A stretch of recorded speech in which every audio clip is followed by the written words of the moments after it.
Morning, everyone. Thank you very much. Glad so many people could make it here today. Our city conversations today is on future Norwich and the future of cities. So hopefully there'll be a good conversation. It's always nice to do a little bit of background on the Norwich Business Improvement District and our journey to this point and what we're looking at. And obviously just finish on a few sort of perceptions of the future of the city from our point of view. We've always talked when we went to renewal in 2017 about bigger, bolder, better. So that's the rationale for us for this 5 years. I never expect anyone fully understands a business improvement district, so I'll do the very quick potted history for those who are unaware fully of what we do. In 2012, we spoke to around 1,000 businesses and asked them what would have a positive impact on their working and trading environment, and they gave us a long list. And we pulled that into a comprehensive business plan and said, if you support this, would you contribute 1% of your rateable value into a centralised pot so that we can deliver all the projects and activities that you've highlighted to us as important? In 2012, that allowed us to set up the bid, the first iteration, which is the magic blue iteration that's on the map above me. Hopefully that was the sort of city centre. And then in 2017, we went to a larger bid. We had lots of conversations. People saw what the bid had delivered in its first 5 years. And people were very keen to be involved and to look at what they considered to be the city centre as a whole. So we followed roughly the inner ring road as a guideline, but the bid itself is a limited company. It's not part of the local authority, and it's run by the businesses for the businesses. It's a 5-year business plan which generates around 5 million over those 5 years. And there are 746 which sort of ebb and flow roughly by 1 or 2 each year, depending on changes in hereditaments. But when we looked at the renewal, we had to pull together a business plan, and the business community has to vote on whether they support it, yes or no. And if 50% support it, it becomes statutory. Last time we went to a vote in the wider area, we got a support level of 94%. So that was very pleasing that we got that level of support from the business community, which has given us the remit to go ahead and look at all the different pieces of work that we deliver. We've just gone through a few of the pieces. So I'll talk about the 3 areas that we mainly focus on: the promoting of the city, the experience of what it's like when you get here, and also speaking on behalf of the business community, giving them a voice on things that are important on issues such as infrastructure accessibility. So promoting, this is highlighted strongly by our Visit Norwich brand when we transferred and merged the 2 organisations into one. And we've recently gone through our branding with Norwich as the City of Stories. So you'll also see often the 300,000 to 400,000 maps that we print every year that are out there, which the visitors use to navigate their way around the city, but also the Visit Norwich website, and you can see the stats there from our social media channels, which are delivered via the bids promoting work strand. I thought I'd do a nice bit to sort of, we've gone through the branding and we've done it, but sometimes having someone talk about it doesn't quite give you the feel for it. So hopefully this will sort of give us how we perceive the brand and how we perceive the city in the new branding.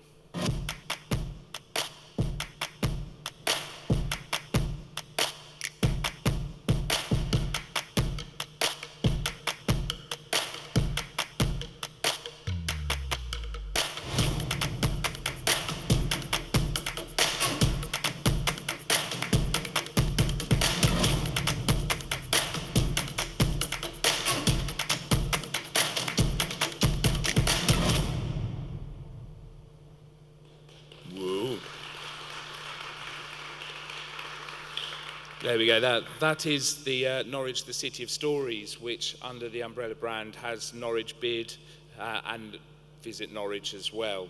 And hopefully we'll start to see the proliferation of the brand mark across the city and all the activities and projects that we do. And we'd love to work with each and every organisation to ensure that's built into the city. We did the brand launch, and the teaser film that we've just shown launched on the 2nd of April. Thank you very much to the football club who put it on during a couple of the football matches. Thanks to Norwich Airport who have put it up in their screens. We even had our poet, the lovely Piers Harrison Reid, wrote a lovely piece which is What is a Norwich? If you haven't seen it, please go and find him through social media. It's an excellent poem and really reflects how we see the city. I loved one of the quotes which we put down in the bottom right, which someone commented saying, I think this may be the first time I've heard Norfolk and Norwich sound unapologetic about itself, which I think is a really brilliant mantra for us to have. We're often too discerning about ourselves or playing ourselves down. I think this is the first time we've been very strong about who we are. We have a huge array of different activities and projects that are coming this year. So 2020 for us will be hopefully an amazing year. Colleagues will speak later about the Love Light Norwich, which is a light festival that we're bringing. So I won't do any spoilers for that one. We're also looking at Norwich, the big weekend, which is trying to engage with the public to win activities that animate the attractions within the city, to really engage the public with what's on their doorstep in Norwich and to re-engage with the different things, whether it's the castle or other events or attractions in the city. Hopefully most people are aware that we've got a large dinosaur coming to the city next year. If you're not aware that Dippy's on tour and coming to the cathedral, then please make sure you learn more about it. And we've also, I think Martin's here as well, where he came and we've spoken again, we didn't want to just have the Diplodocus drop in, drop out and run away again. We wanted to animate the piece, so we've worked with Break on Go Go Discover to put a trail of T-Rexes across the city. And I know Martin and the team will be doing a brilliant job in 2020 as they have previously, and then coming back in 2021 on a much larger scale. And we've also working with colleagues in the county and city on celebrating the culture of the 2020 of Norfolk and Suffolk. Obviously the bid itself does a whole load of things that animate the city. The events, you may have seen tunnels of lights and Christmas lights. That's the bid working with the City Council to put those up year on year. The projections on the castle, we work with our colleagues, the Forum and amazingly CSF, who do a brilliant job in pulling together the Run Norwich, and we've been involved with that since the start. So huge events that animate the city throughout the year, brilliant events that engage the public and the people of Norwich with their own city. We do our own animated events, the Head Out Not Home, Covent Garden style music acts, things that animate the street across 10 weeks in the city centre. Another 10 events have gone on this summer, and we'll be looking to do that again next year, really bringing a different style and feel to the city during the sunny summer months.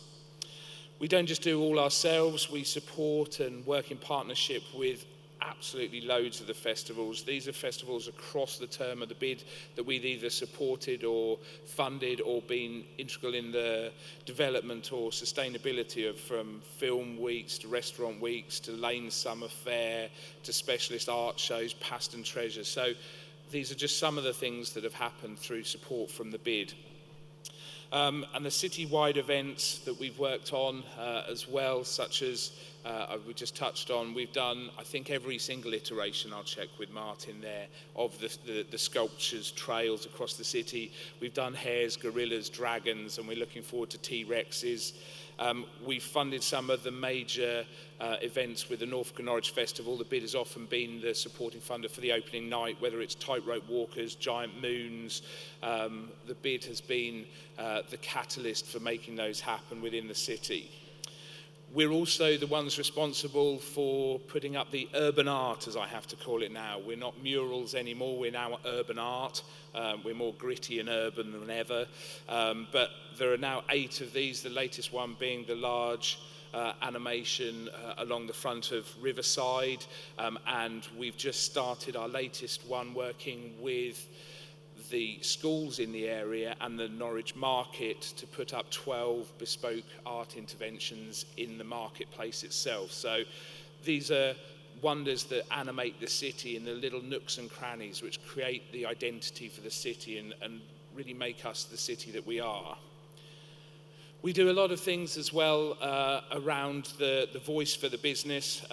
We deliver the free Wi-Fi in the city centre. We've done wayfinding and signage, and we're just about to put those up at the end of October, the first pilots, which hopefully will bring us into line with a lot of the other major cities. One of the previous city conversations highlighted wayfinding as one of the major issues in the city. I think it was Wayne Hemingway who came in and said, "It's a lovely city, why did no one tell me, but I can't actually find my way round anywhere. I can't find anything." So we put our money where our mouth is. We put the pilots together, and then working with Norfolk City Council and Norwich City Council, we've now put in a bid with Transforming Cities to put in a major wayfinding scheme across the city. We've also managed to leverage in funding from work that we did on London Street to pull together a £1.3 million investment in the area. Everyone loves data. We have to justify our existence the same as everyone else. So we pulled together datas and KPIs for the city as well. And we see Jonathan's out there from Springboard who does our footfall counting. And fortunately, you can see there at the bottom right, the footfall figures for the city. Every year, up to last year, we were in positive footfall growth, whereas the national figures were down. And even when we were down 1.3 last year, the rest of the country was down 2.5. So it shows that Norwich is bucking the trend and is being able to deliver something different for the growth of the city centre, which is a really positive message to be able to do. We've also developed, which is the sort of state of the city, this is our city sort of key data from all the data sets, which hopefully everyone will have had access to or be able to see how the city's performing. So I've just been finishing on the last bit. Hopefully the Death Star is exploding quietly behind me. To be able to talk about the challenges and opportunities for the city, I didn't really think that I should in fact talk about the B word, because you're not allowed to talk about that. And so I thought a small GIF, because whether you're for it, against it, no one actually knows what's happening in it, and it's very difficult to be able to anticipate what challenge or opportunities will come out from it until we actually know what shape or what it looks like. So at the moment, I've represented Brexit by a Death Star exploding. Who knows what that will be in the future, whether we're pro, con. Once we know, then we can look at the opportunities or challenges that delivers. One of the things that we clearly do know is the development of AI and technology will change the way that we're working in the city, and that's one of our biggest challenges. We've highlighted some of the 35 occupations that are at high risk through the development of technology and AI, and a lot of those are the routine or low-skilled pieces that are highlighted here. So there is a challenge and an opportunity to the city is how we look at ourselves. These are the jobs that have been identified with the development in AI, and I won't go on too long or go in too much depth, but obviously a lot of the development of that technology will reduce some job roles, but will create a lot more opportunity for others. So whether that's social perceptiveness, the persuasion, service orientation, those are the areas where we are uniquely able to deliver, versus the installation, maintenance, repairing things, which will be much more automated going forward. So equally, those are threats and opportunities for our city. I've always put this one up, which I know Richard Pace on our board has kittens every time he sees me bring up drones and city centres. But we do know that a lot of the major retailers and other businesses are looking at the ability to deliver goods to people in a city through the drone technology, and you'll be sat at your desk and a drone will pop to the front desk and will deliver your package. These are technologies that are already being developed and challenged, which therefore brings another challenge to our city. How do we adapt? How do we look at the opportunity for this in the city? One of the clear opportunities for us is the collaboration and partnerships. One of the things that I've been asked to do from the bid was to look at what actually is our sphere of influence. So we've put together a little bit of a map here of all the things that we work with, all the different organisations, whether it's national government, whether it's regional bodies, local authorities. These are all the organisations that the bid already works with and already has partnership and collaboration with. So this is the real opportunity for our city to be able to work in partnership together. I won't go into that. That is an enormous slide full of detail, but this is some of the work that the bid has been doing around retail strategies, the opportunities to look at things that we could influence, not all directly within our remit, but obviously these are the areas that a lot of the city view as important and opportunities for us to impact on. And there are things that we don't even know about yet, things that are new and innovative, and very recently Norwich has been identified as the UK's first sharing city. So some of the opportunities for how the city works or how the city works collaboratively with new innovative ideas, we're not sure what the next 5-10 years might be because some of the innovations may not have happened yet, but we're clearly at the forefront of those and we are looking at how we work as a city to embed those into our ethos and our opportunities. One of the things that's always good is looking at ourselves with fresh eyes and how we pitch ourselves to the rest of the UK and internationally. So I thought I would just end on one of the videos which we've pulled together with some of the people who have moved here recently and why they chose Norwich.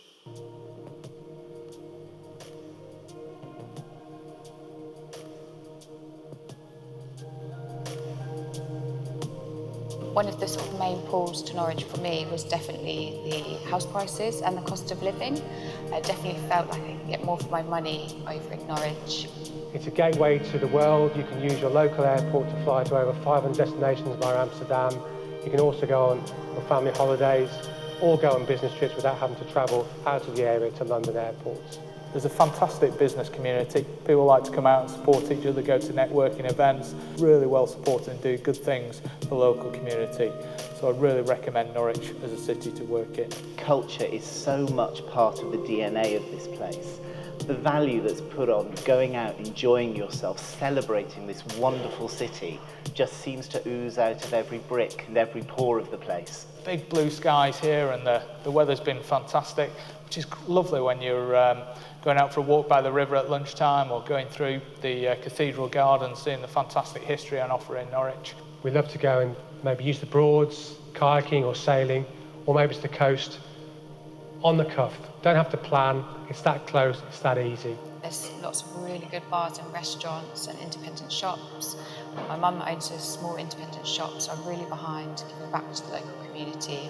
One of the things I love most about Norwich is how comfortable a place it is with itself. It's comfortable with its incredible historic past, its present, and of course the excitement that lies ahead in its future. Moving to Norwich, I think, is one of the best decisions that I've ever made. I thought that was a very nice way to end a sort of introduction to the day and set the scene for hopefully some discussions on what is the future of the city and what is the future of Norwich. So thank you very much.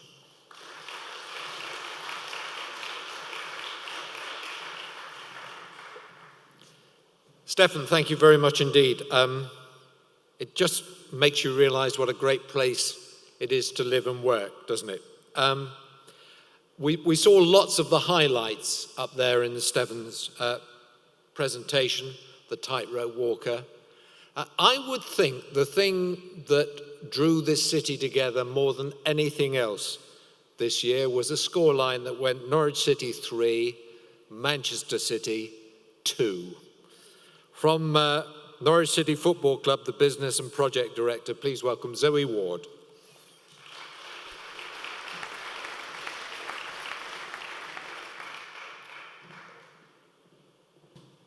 Here we go. Well, thank you everybody for inviting me here to speak to you today. I have to say, just touching on that video, we've lived in Norwich now for around about 2.5 years, and it is a fantastic place to live. we felt settled within our first couple of weeks of being here. We rarely go back to where we lived before, because this really does now feel like home.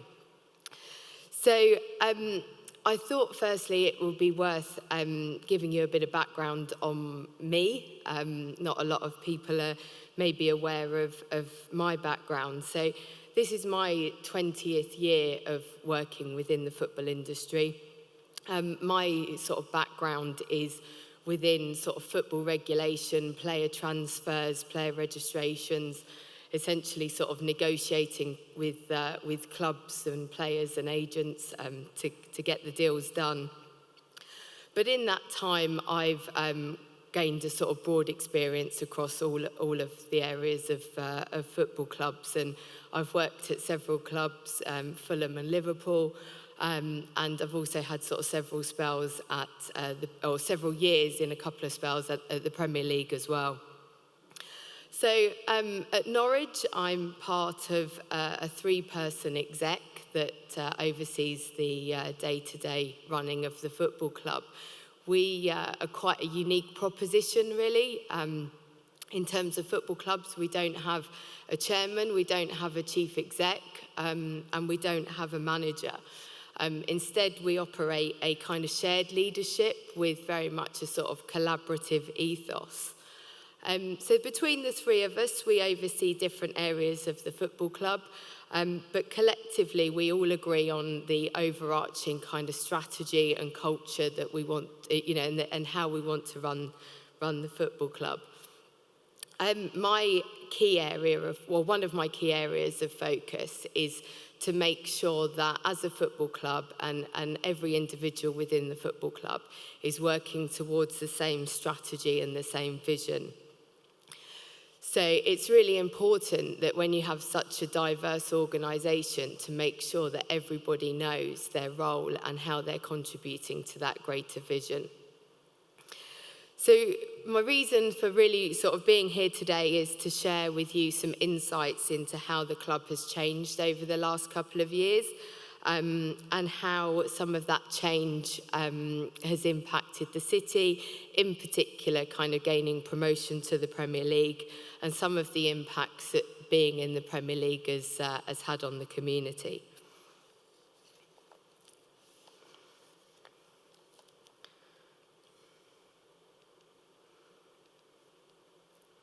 So, taking you back to the summer of 2017, which is when we joined Norwich City, myself and my husband Stuart Webber, who's the sporting director. The club was sitting in the Championship and had experienced some changes in leadership, as many of you will know. There were kind of a couple of chief execs that came and went. And it's probably fair to say that during that time, the club had sort of lost some direction.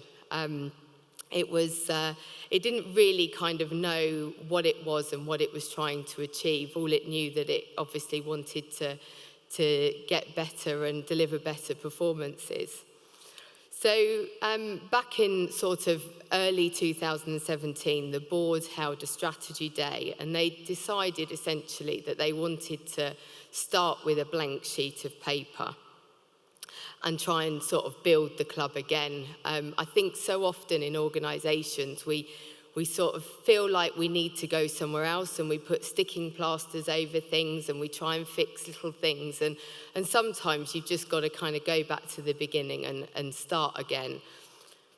So going back to the beginning and starting again led to them appointing a sporting director for the first time in the club's history.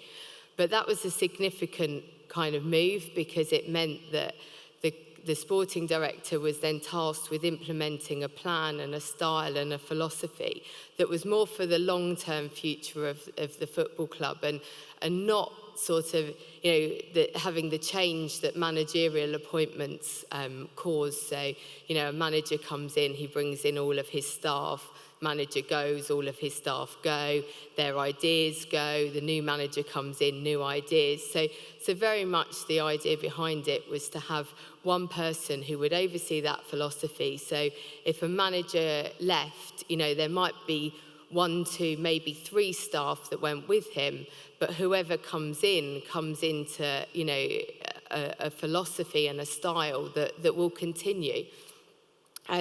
So when the club went through this kind of strategy day and different things, they also decided to engage all of the staff in creating some vision and values for the football club. So the vision that they came up with was, I think, on the screen behind me, to strive to become a Premier League club driven by our proud, passionate football community. You know, and that's a very, very clear vision, very obtainable vision. And along with this vision, the staff identified 6 values that they felt represented the club. So these values, growth, integrity, belonging, resilience, pride, and commitment. Again, you know, some really, really strong values that we genuinely believe reflect Norwich City Football Club. However, sort of despite this piece of work, the club was struggling to become a sort of cohesive unit. And we found that when we came in, a lot of departments were working in silos and not really understanding what each other were doing. And there was also a clear lack of togetherness within the club.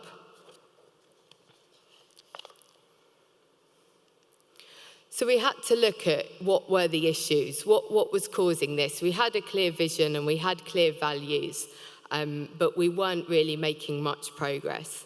So what we kind of identified as the issues, that there was actually no ongoing plan to embed those vision and values.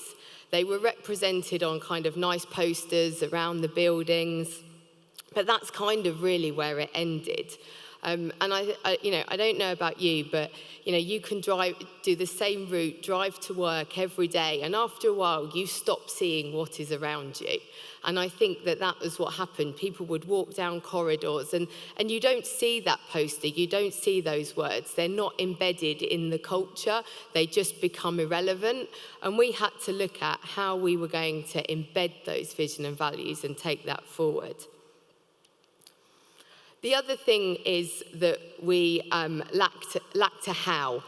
You know, we wanted to become an established Premier League club, but we didn't really have any kind of direction on how we were going to achieve that.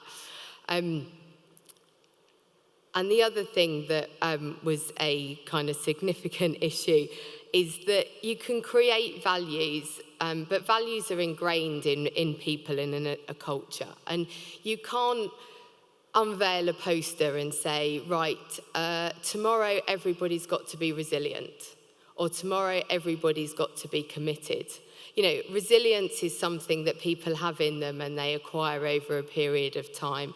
Commitment is, you know, something that you can't just expect people to turn on and off. And what we wanted to do was really create and build an environment and a culture that actually ingrained those values.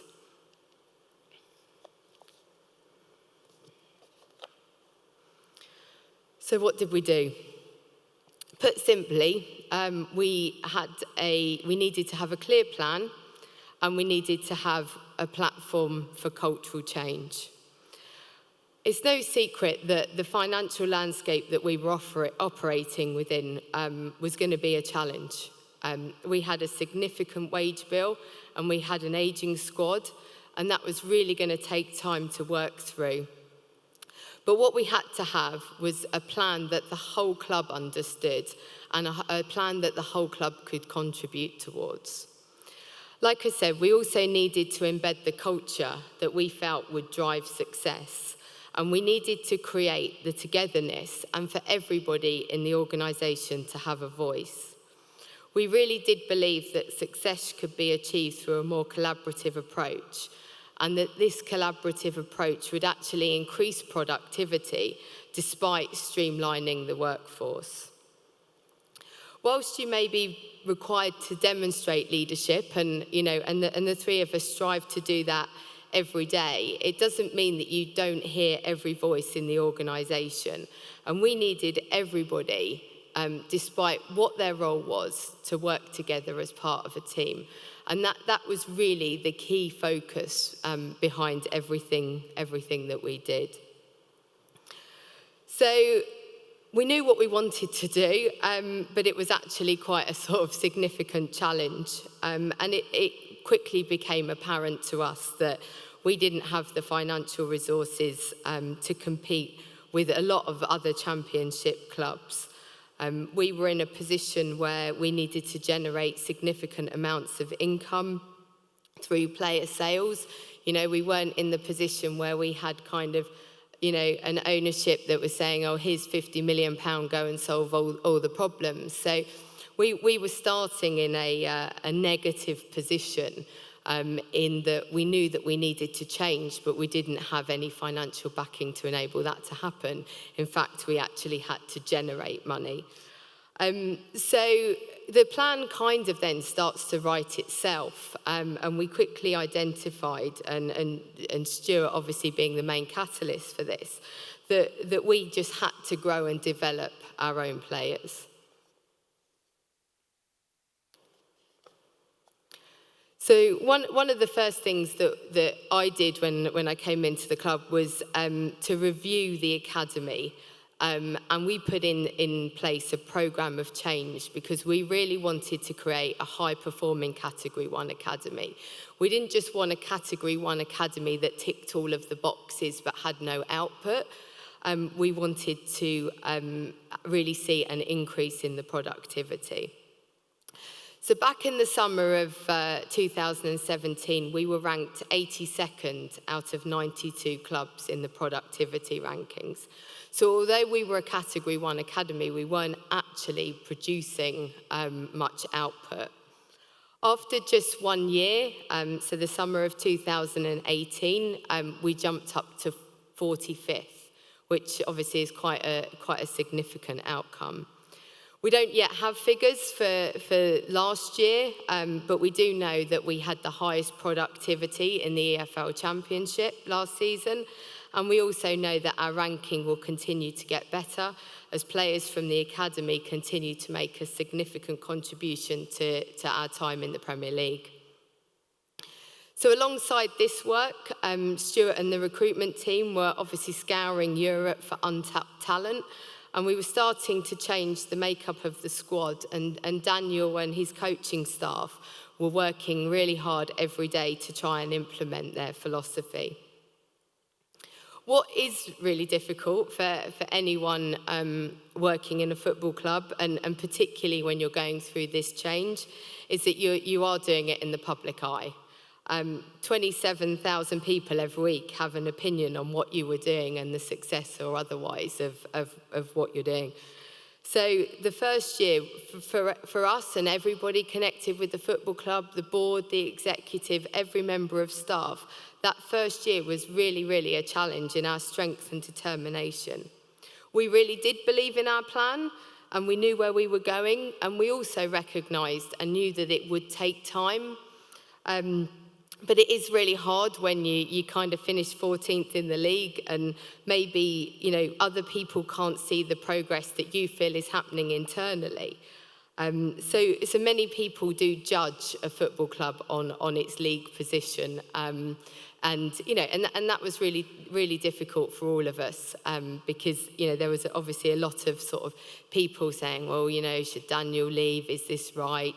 You know, but actually, if you tear it all up and start again, you put yourself another year back. So we kind of had to get our heads down.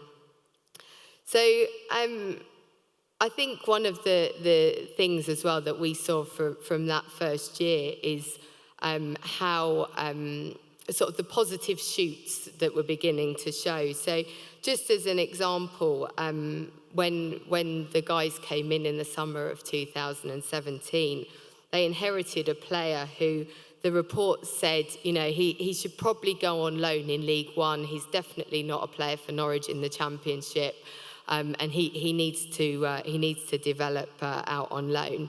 That player was James Maddison.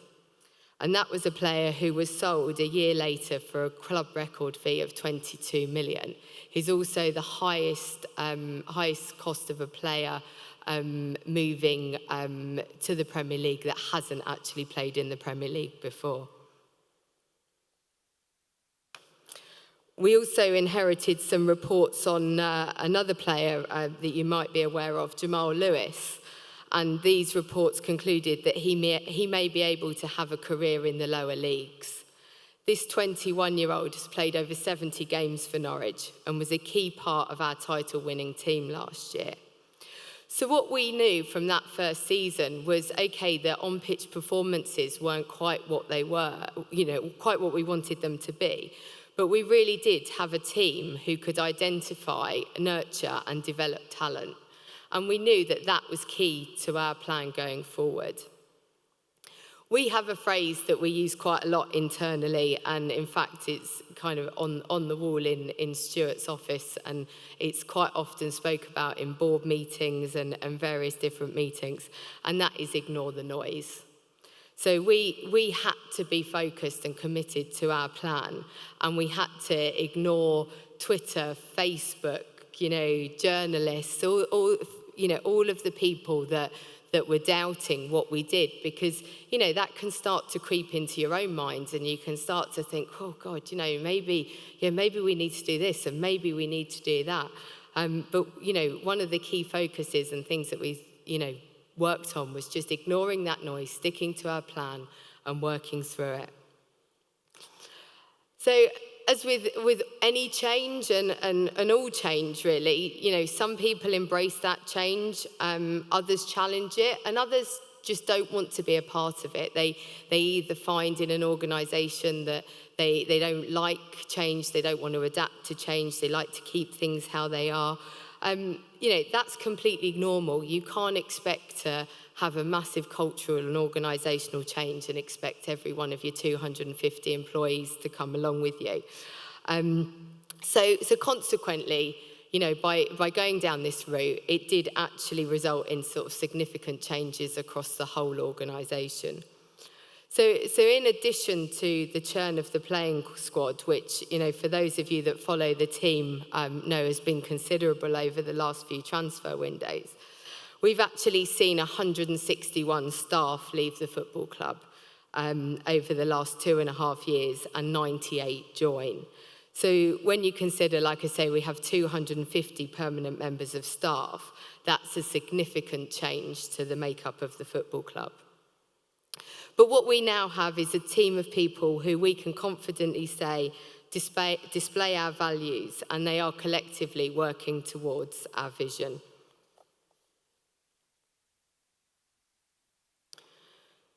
So, at the start of last season, it really did feel like we could build on the change that had taken place, and we really began to focus everyone's minds on sort of pulling together to achieve success. There's still change to happen, and we still recognise today that there's change to happen in the organisation. Things don't happen overnight. And one of the things I think that you find is that you implement a change and you implement a culture, and that grows and develops. And people at that point that you think, oh yeah, they'll fit, they'll be okay. After a year of change, they just don't change as quickly as other people, or adapt as quickly. And so then after a year, they kind of start to stand out a little bit more. So you then have more change, and the cycle goes on. But excuse me. But we, know what the plan is, and we know what the plan is for change. We did a lot of work as well at the beginning of last season to try and bring everyone together and focus everybody's attention on what we were trying to achieve. And this work wasn't just focused on staff, but other key stakeholders, such as supporters, such as fans, media outlets, shareholders, and the wider community. We knew that, if we were going to achieve success, we needed everyone working together. The minute, as Michael Wynne-Jones, one of our majority shareholders, says, the minute you have that rusty cog, something just starts to fail, and you're not kind of working in that, in that way where, everybody's kind of working together. So it was really important to us to really be open and honest with everybody, everybody understanding where we were at and what we were trying to achieve, and really trying to get people on side and supporting the club. So, as I say, we've spent a lot of time over the last year and couple of years sort of changing our internal processes to help support this plan and vision. And we really needed to articulate, to everybody within the football club, the how are we going to achieve our vision. And we also needed to create a mechanism for everyone to contribute to this goal. I mentioned earlier, we have a really, really diverse business. And so sometimes it's really difficult for people to understand the contribution that they make and how that impacts on the football club, and in particularly sort of out, how does that impact out on the pitch? So one of the challenges for us was to make sure that everybody within the club, irrespective of whether they're kind of a pastry chef or they're an electrician or they're a physio or they're an academy coach, that when they come to work every day, what they are doing will help us achieve that vision. So to try and kind of articulate that, we set about building what we call a strategy house. So this is probably quite difficult for you to read, maybe. But we sort of built from the bottom. We implemented some some behaviours, which are positivity, respect, and togetherness. We very much felt that, we have these values, but they didn't really articulate how we wanted people in the business to behave. And we are massive on positivity.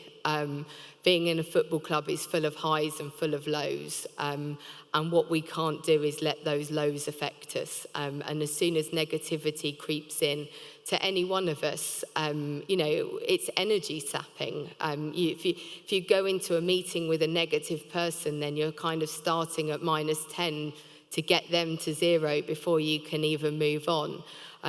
So positivity is a real key thing for us. Respect as well. Everybody in the organisation shows respect for each other, irrespective of where they kind of sit in a hierarchy or an org chart. It goes back to the fact that everybody has got a contribution to make, and that contribution should be respected. And it also extends out into the wider community, respect for our supporters, being honest with our supporters, respect for the community. And then the final one, togetherness, which again, we felt was a massive strength. If we haven't got the financial resource to compete, then we had to find other ways of competing. And by bringing everyone together and aligning ourselves to that vision, we felt that we could really achieve.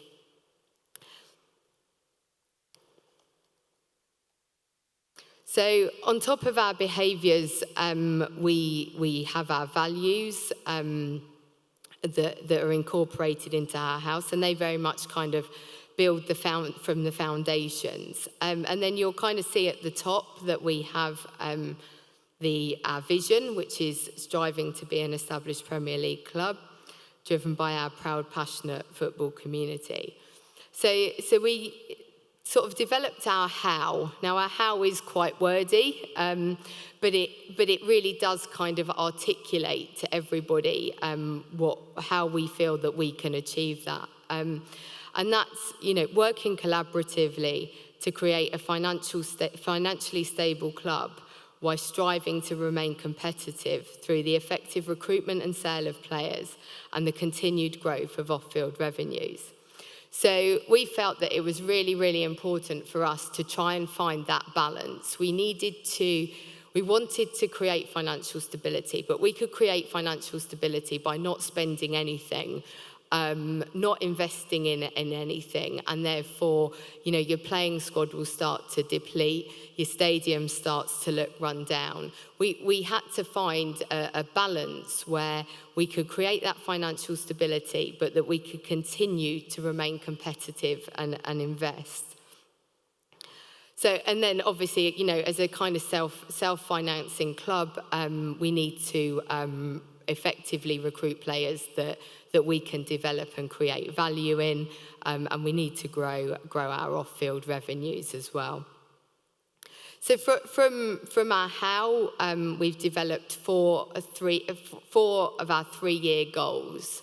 3 years is quite a long time in football, and it's probably as far as you can really plan because of all of the different variables, particularly sort of promotion and relegation. But what we felt that it was key for us to be a top 26 club in England. So we should be operating in either in the Premier League or the top 6 of the Championship. And we felt that, you know, our financial position, the resources that we have, should be able to align itself to that. And what we've done with that is we've then taken that on and, you know, we've created an organisational structure that fits a top 26 club. So if we get promoted, we're not kind of sat there going, oh God, we've got to go and recruit 50 extra staff. And if we get relegated, we're not kind of going, right, okay, we need to sit down and work out who's being made redundant. We wanted to create a really agile, lean organisation that was fit for purpose in both leagues, which meant that if we did kind of yo-yo between the 2 leagues, we didn't lose the culture, we didn't, you know, have people worrying for their jobs, and we didn't have to kind of have a period of recruitment. So, and then from that, we developed our sort of 6 objectives for the year, which I won't take you through, but the principle is that everybody in the organisation aligns themselves to these objectives. So if the department objectives align themselves to these objectives, and the individual's objectives align themselves to the department's objectives. And doing this, then somebody, you know, if it's somebody in the pastry kitchen, they can kind of go, right, my individual objective is this, and this aligns to my department objective, which is this, and this aligns to the club objective, which is this, and this aligns to our strategy house, which will ultimately, hopefully, achieve our vision. So it's creating that pathway for people to understand their contribution.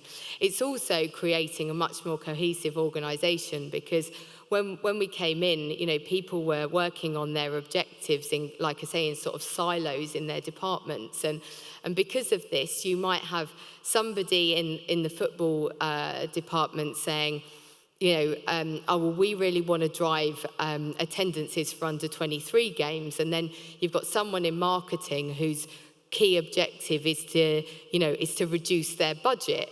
And all of a sudden, you've got a conflict within the organisation, because they're going to marketing going, well, come on, we want to drive attendances. And they're going, yeah, but my objective is to cut back on spends, so I can't help support you do that.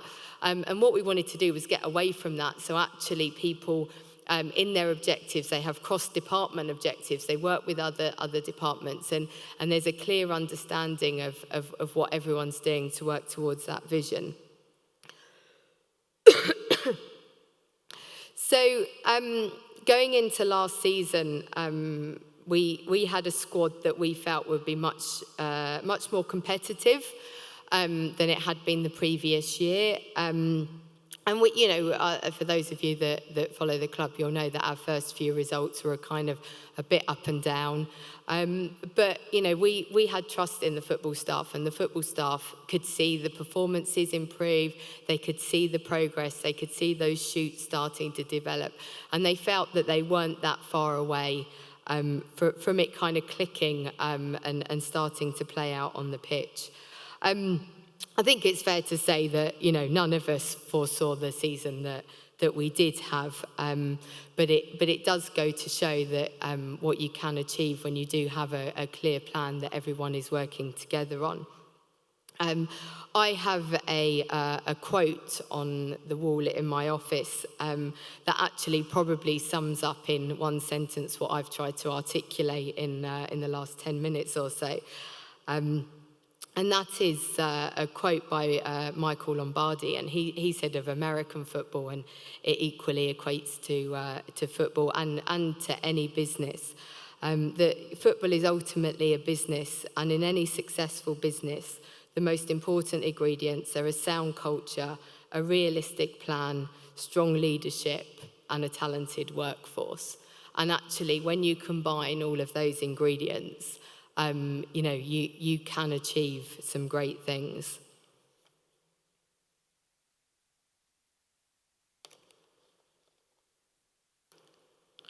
So, being in the Premier League, what does that mean to Norwich and the wider Norfolk community? I thought it would be interesting to share with you today just a few statistics that actually show the reach and impact of the Premier League. So the global impact of the Premier League. The Premier League is actually broadcast in 188 of 193 UN member states. So that's 5 states that don't show the Premier League. And if you're actually interested in which those 5 states are, they're Afghanistan, North Korea, Moldova, Cuba, and Turkmenistan. So every other country in the world shows the Premier League. And international broadcast doesn't have the same restrictions as domestic broadcasts. So actually, when an international broadcaster buys the rights to the Premier League, they actually get access to all 380 Premier League games. So whether they show those kind of on a sort of red button basis or however they do it, but they're able to show games that are not shown here at 3 o'clock on a Saturday. So this year, the Premier League commissioned Nielsen Sports to try and quantify the global reach of the Premier League. And they actually estimate that the Premier League now reaches 1 billion households worldwide. So massive, massive reach and a massive, massive opportunity to kind of put Norwich on the global map. So in addition to the match coverage that goes out, Premier League productions and all of the individual broadcasters across those 188 member states create their own content. So we are constantly, in the weeks leading up to fixtures, delivering content to all of these broadcasters and PLP that might not ever sort of see the light of day in England, but it will form part of the various different kind of magazine shows, wraparound shows that they deliver along with their match content. So one of the pieces of work that's been done this year is a documentary that NBC did. It is on YouTube, so some people might have seen it, but this documentary, fortunately for us, actually went out the Sunday night after the Man City game. It was already in the schedule, but it massively sort of helped increase the profile of the club being after that game and increase the interest in the documentary. And following that weekend, we actually saw a £2,000 sort of spike in retail spend from America, which, for us isn't really a market for us for retail. So it just goes to show sort of the impact that it can have.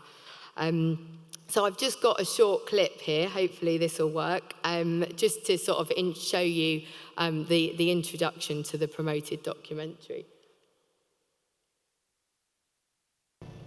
Welcome to Norwich, set amidst the rural beauty of East England. This is an isolated, culturally unfashionable city, famed for its overstock of medieval cathedrals, brewing and mustard production. Best described by Nobel Prize-winning writer Kazuo Ishiguro, who once taught here and called the area the County of Lost Things, a magical place where every lost object will one day be found. The same could be said of Norwich City, that lovable yo-yo team who've bounced in and out of the Premier League without ever truly establishing themselves.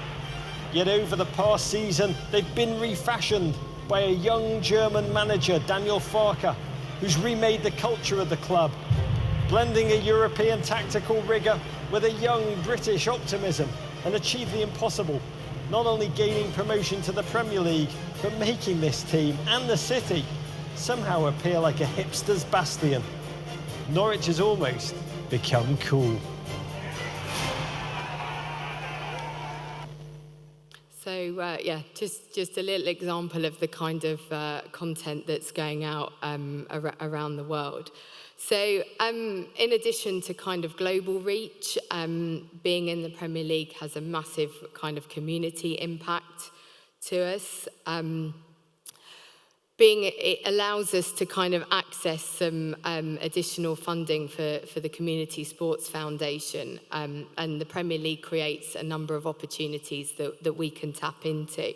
So I thought, it would be good to share with you today some of the projects that we'll be able to take forward that will touch the community. So they fund a KICS programme, which is a social inclusion project, and this addresses issues such as knife crime and bullying. They have Primary Stars, which is a programme that they've had for a number of years now, but it's a programme that supports schools and uses the power of football to teach kind of resilience, numeracy, literacy and business enterprise skills to young people within the community. We also have Positive Futures, which is a project that works in conjunction with Youth Offending Team, the police, the County Council, and that's to provide education and engagement opportunities that are really aimed to address serious issues in our area, such as county lines, school exclusion, and mental health challenges. So the funding for these projects has a value to the community. Well, the funding is approximately 1 million over the 3 years, and it will make a big impact to the people in the community. But the actual value of that funding then becomes worth to us, so much more in the way that it does impact on society. So, we're really fortunate that we have a community sports foundation that is really committed to getting out and supporting the community in such a wide range of areas. And one of our challenges is to sort of tackle the misconception that it's sort of all about football, and CSF is about, just people going along and having some coaching sessions and various different things. And I'm fortunate enough to be a trustee of CSF, and I've been doing some work recently on really understanding the impact of some of the programs and speaking to some of the people, and it actually, couldn't be further from, a few kids getting some coaching sessions. There's some really, really important projects that are touching, a lot of different people across the whole community. So when we got promoted to the Premier League, we wanted to look at how we could really help the Community Sports Foundation increase their reach. And one of the ways they're looking to do this is to increase the facilities at the community hub in Horsforth. That's the Nest, for those of you that don't know about it. So the Nest has been open now for about a year, and we've seen around 4,000 people engaged in projects at the Nest.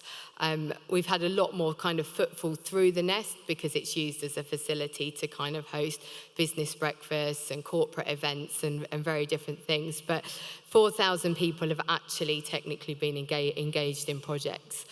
And what we really want to do is increase this engagement and increase this facility. And if we can build some additional facilities at the Nest, we think that we can increase this engagement to around 12,000 people. Some of the projects that benefit from the facility are Kick Cancer, Run For Me, which is a mental health running group, dementia programs. It also looks at running workshops for any young people, but also people of any ages, to sort of increase their skills and qualifications and help them, get into the workplace if that's something that they're finding a struggle. So, like I say, when we sort of sat down and we were working through sort of budgets and life in the Premier League, we really wanted to see how we could help the foundation. And one of the things they're doing is they need to seek to raise £1 million to develop the nest. And they've got kind of funding applications in, and the project is actually worth around sort of 4.4 million. But you know, we need £1 million to kind of make this happen. So what the football club has decided to do is to match fund every pound that is raised by CSF. So it actually means that they only have to kind of raise £500,000 because we will match fund every pound to make sure that they get to the million. And that's one of the ways for us that we can support the wider community that massively supported us last year and continues to support us. And we want to create some legacy in the whole community that benefits from our Premier League journey. And we don't just want that to be sort of sat within the football club. That's it from me, if anyone's got any questions.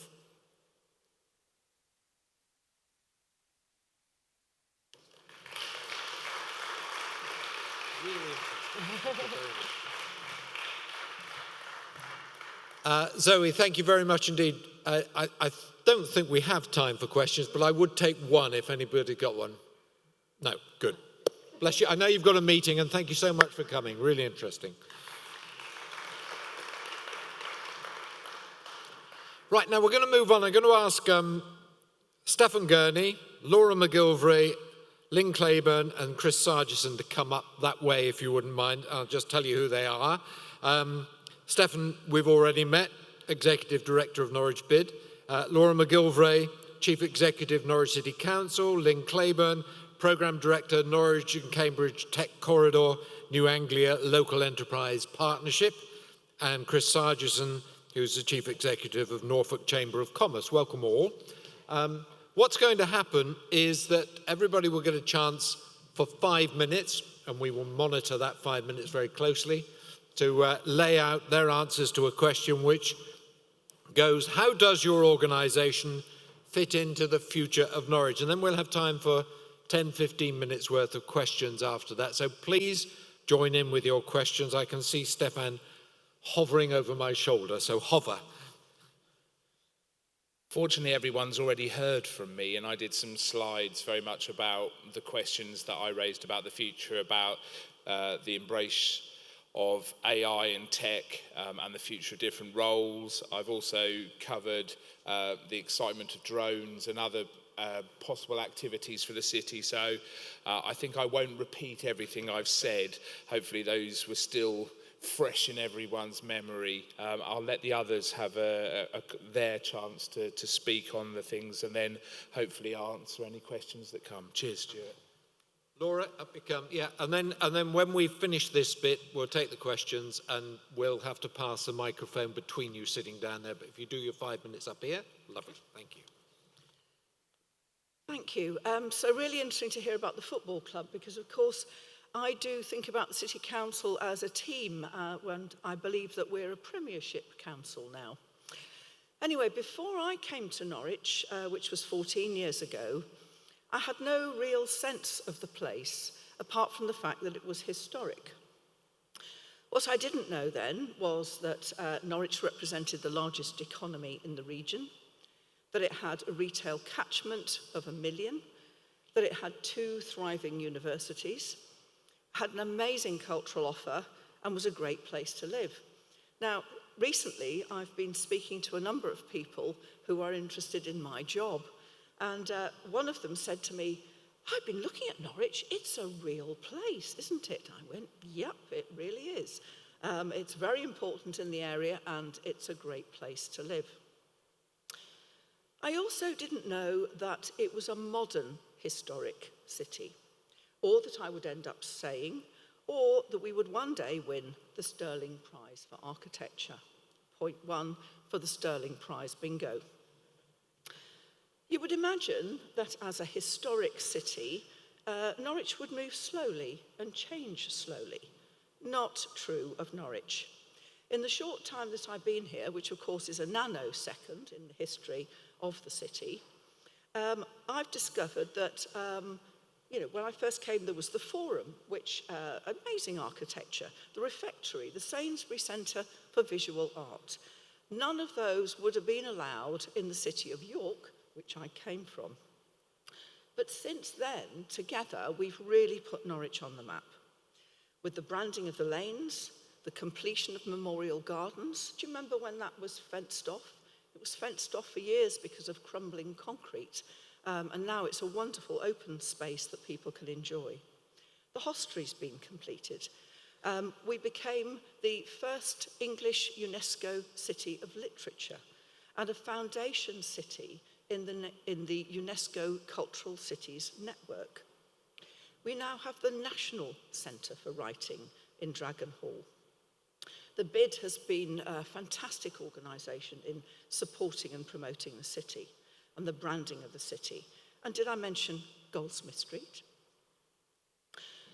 But there's more than just good architecture here.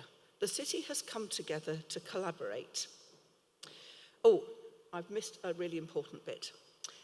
Not only is the city now a top 10 visitor destination, it's also been labelled a top 10 hipster city, a vegan city, and a great place to work. So in relation to the previous video, I would say Norwich is cool. So it's more than just architecture. The city has come together to collaborate. The 2040 vision, which we supported with the help of a number of other key organisations, was developed across the city. It was developed by individuals in focus groups, in polls.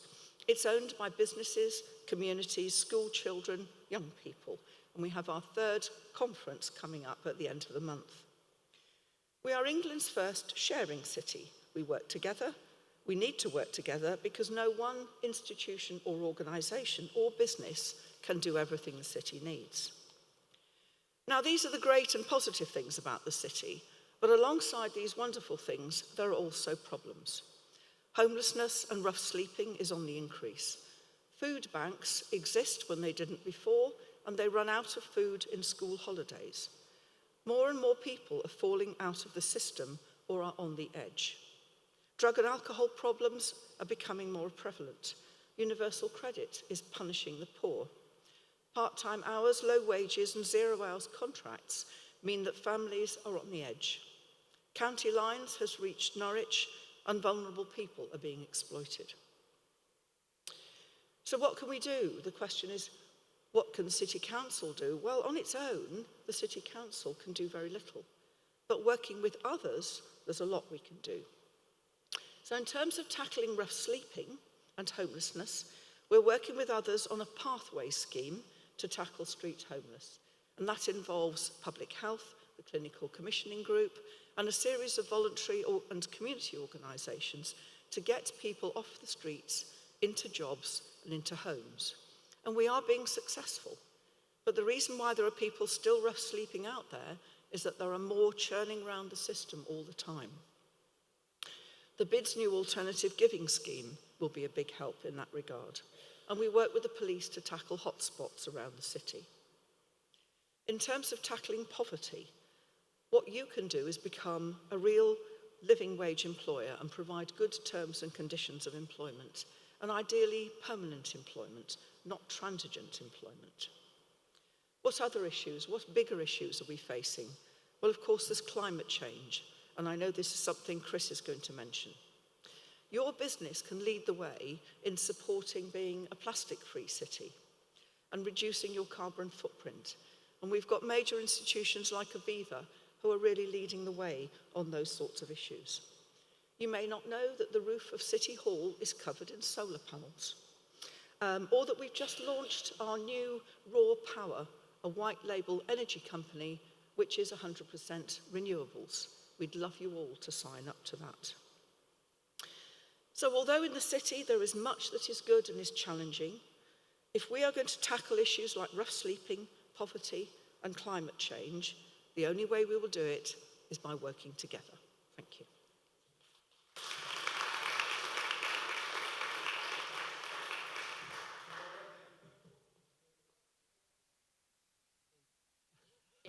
Yeah, just cracking going on. Well, so since everyone's mentioned sort of how they came to Norwich, I mean, I moved to Norwich about 9 years ago from Sweden. I would say that the only thing that any of my friends or family knew about Norwich was the football team, and at that time, the University of East Anglia, because it was a bit of a climate change hoo-ha at that time. And, you know, moving to this city, it's been absolutely fantastic. I mean, in so many ways, I would say it reminds me of Sweden. You know, there's a lot of community, there's a lot of culture, the sharing city. I have to say it was one, I didn't think I would feel at home in the UK when I first moved here. I was persuaded by my husband to give it a go, and we're still here, and still absolutely love living in Norwich, and I can't imagine living anywhere else in the UK. So I am the Programme Director for the Cambridge-Norwich Tech Corridor, but I'm physically based within the New Anglia Local Enterprise Partnership. However, my remit is a bit bigger than Norfolk and Suffolk, as the name sort of alludes to. So really, I will be talking with my Cambridge-Norwich Tech Corridor hat on. The Cambridge-Norwich Tech Corridor is a public-private partnership. It was set up by the local authorities, so the 3 counties, Norfolk, Suffolk and Cambridgeshire, and all the local authorities that sort of span the kind of A11 route between the 2 cities. Our role really is to try to attract investment into the region, to promote collaboration, to raise the profile of the whole of the area as a location for technology and science, and to attract the right type of workforce and the type of people that we need in order to grow our economy. So we work very, very closely with a lot of businesses across the whole of the patch. I think for us, Norwich obviously is a hugely important part of the corridor. It's one of the 2 big economies, and it is, yeah, it's one of the big anchors of what we do. So in terms of what we do, or we're aiming to do, we've only been up and running properly for about a year, but what we're doing for Norwich and for businesses in Norwich is partly around promotion. It's building on those existing assets that we have in the city centre, as well as out on the Norwich Research Park around science and technology, and the incredible businesses that we have in the city. And it's kind of changing the story a little bit. I mean, we think that it's really important to have the full story of what Norwich is all about, and the culture and the quality of life and all those things that have been covered today, but also to kind of put the focus on the actual technology businesses that we have. You know, we have incredible businesses along in AI. We also have really interesting businesses in the sort of sharing economy, insurance, and also medtech and science out on the research park. So it's slightly about changing our story. It's about for us, it's about being a front door for technology. It's also about attracting talent, and I think there, Norwich and what Norwich has to offer is hugely important. You know, that type of cultural aspect of why you choose to live in the place is just as important as the job or the house that you can afford to buy, I think. So one of the really key things as well is thinking about how do we get investment into businesses. My own personal background is in venture capital. I used to spend a lot of time trying to get the right type of money into businesses at the right time to help them to grow.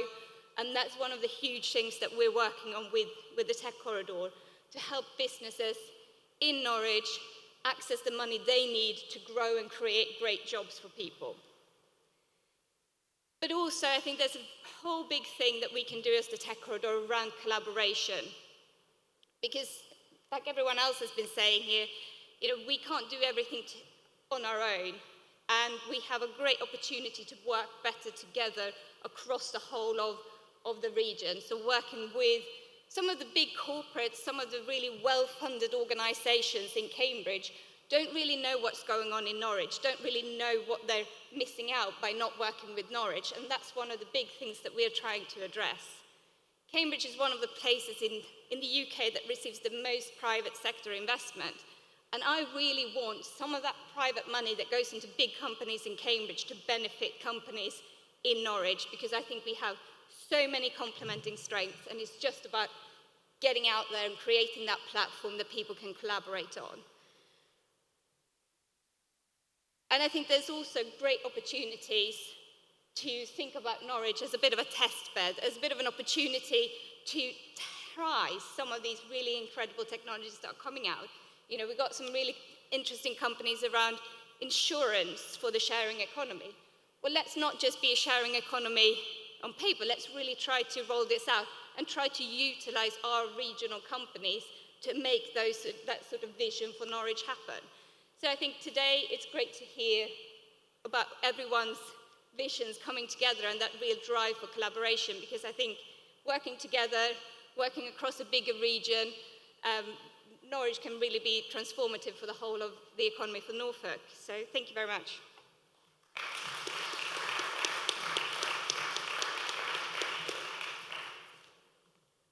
Thank you very much. Caught me off guard there. I was texting or bidding for something on eBay, but I was doing something on my phone. Hello. So, how did I end up in Norwich? Well, if I was to be completely true, then I did have 3 years of misery at a boys' boarding school in Norwich, so we won't talk about that. My real journey to Norwich came from my then girlfriend, who's now my wife. We were having this beautiful, fantastic lifestyle in Milan. She is don't hate me. She's an Italian interpreter, and we had this great time when we were living in Milan, wearing white t-shirts, wearing Ray-Bans, smoking Marlboro Reds, drinking black coffee, you know, that kind of stuff. And then she gets told that the company that she worked for had been bought by Norwich Union, and she was going to be relocated to Norwich. So we ended up coming back to Norwich. And we came for a weekend, which was a weekend of 2 evenings. Evening number 1 was spent in the countryside, which I have to say, as a city boy, was terrifying, really. I'd never experienced blackness like it in my life, and all I could hear outside at night was one animal being murdered at high volume by another animal. So that was traumatic. And then the second evening we spent in Norwich and had a much, much better experience. And I think my parting words were, I'm really happy to live in Norfolk, but I want to live where Domino's deliver. And not for the love of pizza, but for the culture and the fact there was activity happening. So, and we've lived in Norwich ever since, 25 years and counting. So my role at the moment is a 5-year piece of work which I'm doing with the Norfolk Chambers of Commerce, and I'm in the position of CEO, and it's a transformational piece of work. Transformational, very much in line with some of the comments that you were hearing earlier from Zoe around culture and values and missions and purpose and various other things. Irony is not lost that the Chambers of Commerce need to evolve and move on. They're a 123-year-old organisation, and they kind of want to get away from the grey-haired man image, so they employ a grey-haired man to go and give it a bit of an uplift. And we're about halfway through this piece of work now. The last couple of years have been very much centred around culture and vision and purpose. And what we're doing, what we're actually achieving at the moment very successfully is a significant shift towards being a customer-centric organisation. Customer-centric means that we're engaged. Customer-centric means that we're in the heart of communities and we're helping businesses by asking questions and being supportive on a daily basis. A couple of years ago, the support that you got from an organisation was very much an inbound level of support. If you needed something, you would contact us, or you'd have an experience by coming to an event. So we're shifting the culture very much towards us actually being involved in organisations and businesses, because businesses move at a very fast pace, they change all the time, and an organisation like us that has this huge collection of support mechanisms and contacts and information and knowledge that it's acquired over the years needs to find the most purposeful and most relevant way to put that information into place. That leads us to the next bit of our transformation, which is actually where we work. Where we work at the moment was a little bit like David Brent's office a couple of years ago. It's the corner of a car park. I have a nice view of a railway line, but it's got 23 parking spaces. But that's not much use to my members because they're spread across Norfolk. It's nice when they come to visit. But actually what we need to do is think about the reasons why we operate from a building which is in the corner of a car park. And actually what we'd like to do is to get back into the city and back into the heart of the communities that we represent. So we're in the process of having some really detailed conversations about doing that now. We want to be actually in the city, not an office for us to exist in. I don't want to take members' money and give us a nice central heated building to work in, but actually to give the organisation purpose in line with that mission, which means it can support businesses by creating a hub, a collaborative space. Collaboration is a buzzword that you'll tick off, but you'll hear a great deal about over the course of the day. Collaboration means all the partners and all the organisations that we could be working with, what could we really do in Norwich right now, and how can we replicate that model across the regions to find a building and to find a network of opportunities and organisations that can come together on a day-to-day basis that can support the business community. I have a utopian view. It's Prince of Wales Road. Project Power, which I keep talking about, well, I haven't spoken about it very much. Project Power, Prince of Wales Enterprise Route, is a fantastic opportunity for, over the course of the next 10 years, to really regenerate a city. If you could do something in Norwich, you'd do something with Prince of Wales Road. I don't mean to change Prince of Wales Road, I mean to balance the economies in Prince of Wales Road between daytime, nighttime, between established businesses, startup businesses, tech businesses. It used to be the street, the road in Norwich for the professional services. If you look up rather than, well, you'd look down a lot because you're not quite sure what you're going to step in on Prince of Wales Road.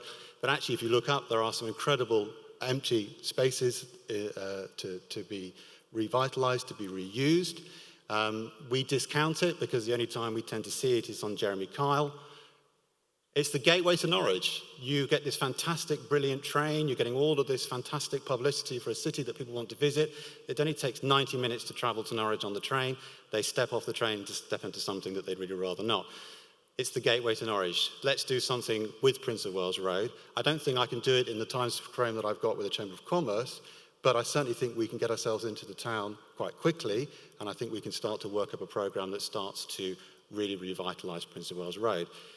With the support of partners from cities, from county, from BIDS, from LEPS, from every other organisation we can think of, we could actually create a really interesting and exciting space that is the gateway to town. So it's that kind of thinking that we'd like to explore. It's that kind of thing that we'd like to do, not just to find an office or actually we're looking for something with shop frontage for us to live in, but to actually really make an impact like an organisation, like a Chamber of Commerce really can do. So that's thing one.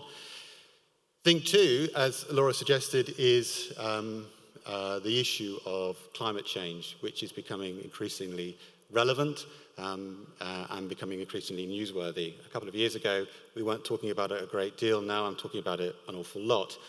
And it's what part can we play, again, in collaboration to support the business community in making their contribution to reducing their carbon footprint.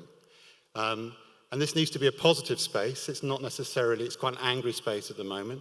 It's not something which the business community is going to enjoy if it's just going to put more cost into their operation. Businesses are already spending a lot of money, far more money than they used to, in the operating of their organisations. It's something that we need to do that actually enables organisations to play their part in achieving the Paris Agreement and reducing the global temperature by at least 1.5 degrees. So we're going to start a programme in the course of the next couple of weeks, which we hope to launch at the next 2040 Vision conference. And this is to bring a collection of businesses with some support from some key players, from the UEA and from Aviva. I'm so in the wrong job for remembering things. Sorry, Aviva. Aviva, a very important part of our organisation. Are quite keen to try and get as many organisations around the table to think about what can we really do to work in collaboration with the 2040 Vision to enable businesses to reduce their carbon footprint. It starts by measuring, understanding where we currently are, which is not something that we're currently doing. What is our current carbon footprint? And then it starts a programme of events within not just the organisations themselves, but in the supply chains for the organisations that they work with, to see how we can actively start to make significant changes in the way that we operate for the positive benefits of the organisations and for the climate. So we're going to be doing quite a lot around that over the next couple of years too. And then the last thing for us is balancing the organisation between what it physically does, which is what you see with the Chamber of Commerce, and what it does from the point of view of using technology. But that's actually a conversation for another day. Thank you very much.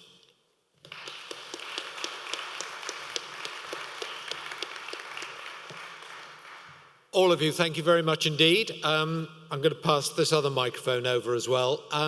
Right, I want some questions. So if you've got some questions, stick your hand up and I'll come down to you very, very quickly. Here we are. Is this one working now? Yep. Right, if you've got a question, just stick your hand up. There's one thing that came up to me this morning, and I don't know who's going to answer this. I was fascinated by the Norwich City experiment. But one figure stuck in my head. Over 2 years, I think it was 65% of the staff left, which is a lot, isn't it? Do we need to be brutal to affect change? Who is going to answer that? Chris, go on, off you go. Yes. Next question. Looks like it's on for somebody else. The council. Well, how about Laura? No, Laura. that's too flippant.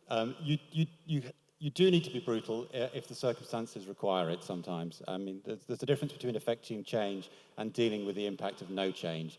If the impact of no... There's a wonderful expression in business which I cling on to a great deal, and it's actually quite relevant to the job I'm doing at the moment, which is you can't shrink to greatness. You can't actually maintain your position and assume that it's going to stay that way forever, because it will slowly start to erode. If you've got an organisational structure that means that it's holding on to what it knows and what it doesn't know, then you have to affect change, and that change can come with restructure, and with restructure can come with new jobs and different types of jobs, which mean that you change the people within your organisation, and sometimes it can reduce as a consequence. Sometimes it can grow. I've been in both situations where we've employed more people in order to affect change, and been in situations where we've changed people to affect change. Yes, off you go, Laura. Yep. So I would say that the first thing you need in an organisation is clarity of vision, and you need to try and take people with you. But back to the Michael Wynne-Jones comment, there are rusty cogs who get in the way and start to demoralise other people. Now, in an organisation, there's probably no more than 5% rusty cogs, and there'll be maybe 5% of people who really don't want to change, but actually 90% will. And if you create the conditions for them to perform well, then I believe they'll come through. So yes, so 65% is quite high. 90. Okay, don't answer. Anyway, so I think it's about focus and giving people the opportunity to do their best, and the majority will. Question, yes, gentleman here. Here we go. Very interesting business this young man has put together. It's a question for Laura and Stefan, really. Basically, I run a taxi company. We're the greenest taxi company in the UK. All our energy comes from wind and sun, etc. But what is Norwich doing for transportation? We're 100 years of the biggest revolution ever. We need some charging points. There's none. Stefan, off you go. Yeah. I think it's a good question, and it's one that we work in partnership with lots of different organisations to look at. You would well know, obviously, we're a medieval street city.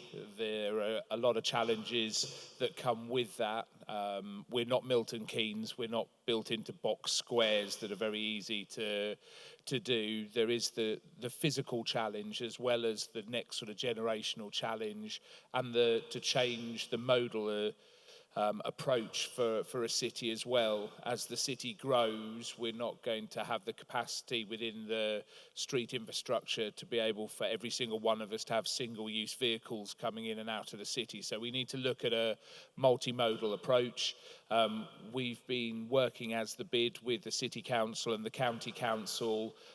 One, hopefully you saw recently, on the Transforming Cities funding that is been identified from central government, and that's looking at how we can adapt. The challenge always is that you often, with local authorities, can only draw down the funding that meet the caveats that central government put on it. So if it's specifically funding identified around cycling, then you have to use that very cleverly to be able to do larger infrastructure works based around that. The same again, each tranche of funding comes with caveats, which is very difficult to do it, but what you're looking at is an overarching piece of work that therefore sets out what the vision is for the city in the longer term and uses those bits of funding to build that in. So I think as the bid, we look at what's good for the city and work with the business community, and I think we take the challenge on, and the Stronger Voice group of businesses talk about that regularly, about the impact of congestion. We undertook ourselves to monitor the impact of changes of pedestrianisation in the city and the impact on the inner ring road, and we've been measuring it since 2016 and have actually, much to our anticipation or against what we anticipated would do, there's actually been a reduction of traffic and congestion on the inner ring road since we've started monitoring with the changes in the inner across the city centre, which we didn't anticipate it would be. But we are looking at how we measure it, what the impact can be, and what the future holds. So we definitely are picking it up, and it's one of the key elements to every business here. It's the lifeblood of the city. Laura, I'll just ask you to answer this, and then we'll take a coffee break. But actually, if there aren't charging points, people won't come into the city with electric cars. So something has to be done. What is the plan? So, I mean, Stefan's given a very full answer. What we have to do is take the opportunities as we find them. So, for example, with Rose Lane Car Park, which we've recently built, there are charging points there. But there are some real practical issues around electricity supply, and we need to be working to tackle those. And those are also prevalent in the tech corridor as well. So we need to work together on those. Okay, just one comment from the questioner. What I can see, you've got lots of park and rides. You put a load of solar and wind turbines up, you store the energy and deploy it in chargers. I do it at home. It's around the continent. It's, for me, quite simple. You own them buildings, so. Laura, do you want to answer that very quickly yet? I wish that UK power networks were as helpful as we would like them to be. They won't build in advance of supply, and it gets boring after that. You want your coffee. Okay, let's have a coffee break. Now, we are running slightly late because we started slightly late because there were a lot of traffic problems this morning. So we've got another panel discussion coming up in a few minutes' time, if you would join in, but we've got some interesting stuff to hear about before that. Our first speaker in this part is Simon Quinn, who's director of the Institute of Place Management, which is the international professional body that supports people working to make places better.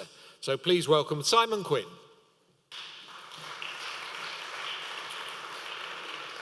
Thank you, and good morning, everyone.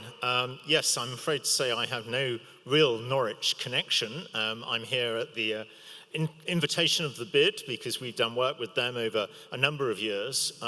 But what we are doing is working in places around the country, both in terms of helping to make places better, as we said, and also wearing a slightly different hat in that I am also Executive Director of the High Streets Task Force, which the government has recently established.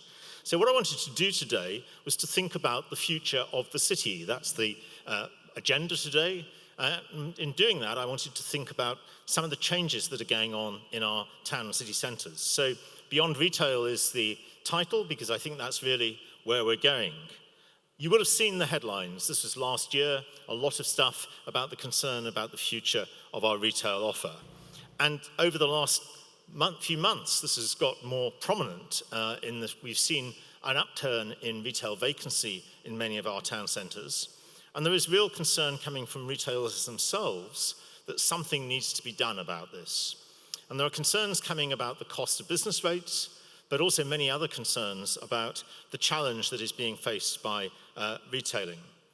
It's not just in this country, though. This is a common problem across the Western world. And in the States, they think things have got even worse. They're talking about a retail apocalypse as they see major retailers closing. And we'll touch again in a short while on some of the American experience. But what's actually behind these headlines?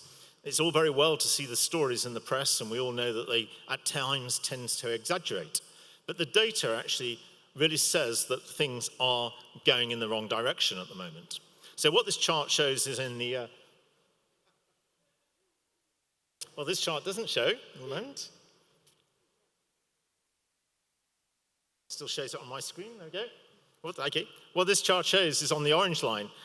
We had about 600,000 stores across the UK in the 1950s, and it took 62 years to lose about 200,000 of those. But in the current decade, the forecasts are we're going to lose 100,000 more stores. So this isn't just shops closing in town centres, as we'll hear later, but it is having a profound impact on our town centres. And the shops that are closing are, on the whole, multiple retailers. So these are the big chains, which you will have seen the headlines about them withdrawing, closing thousands of stores across the country, and have been doing so really since 2007.